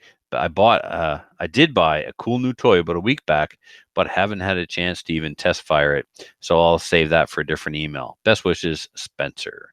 If you would like to send a dissing email, you could do so by sending it to slamfireradio@gmail.com. Shout outs. I want to shout out everyone in Kingston who showed up and took note and was heard.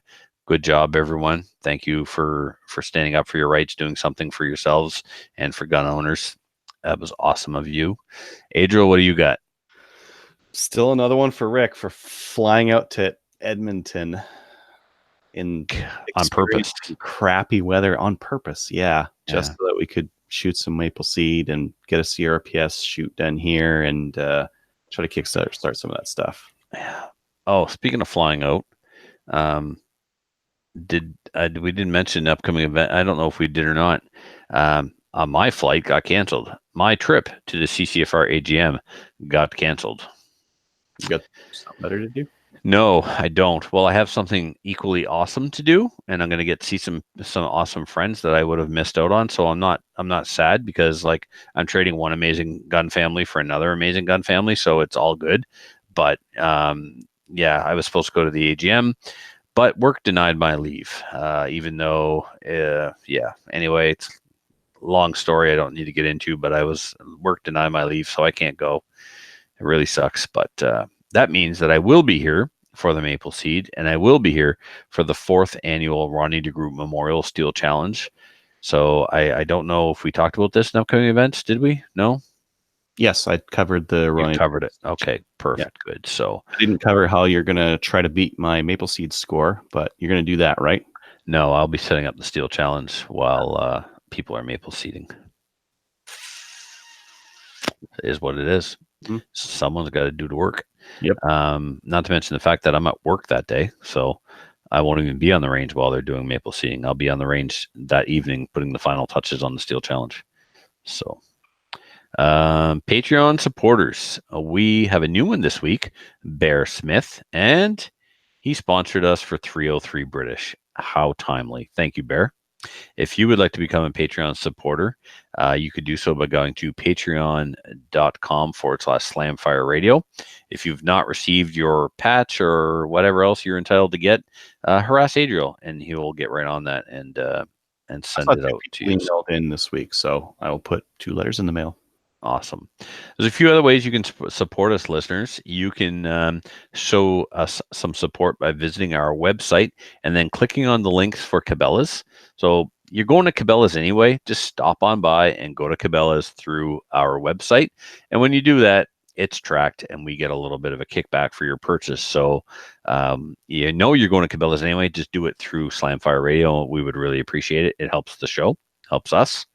Please join one or more of our national firearms associations, such as the CCFR. Check us out on Gun Owners of Canada and give us a like on Facebook. We are up to 2,126 likes.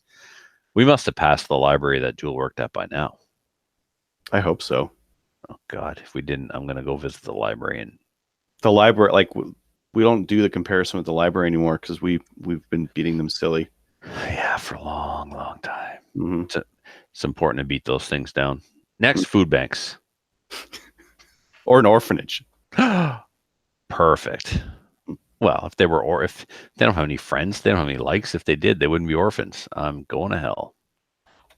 Do they even call them? Or I don't think I can find an. Wow. Oh yeah, there are orphanages. Cool. Okay. I'll find still call them that. The number of likes that we have, so we can compare how we're doing with them. Perfect. Right on. All right. Well, good night, everybody. We will see you next week at 3:04.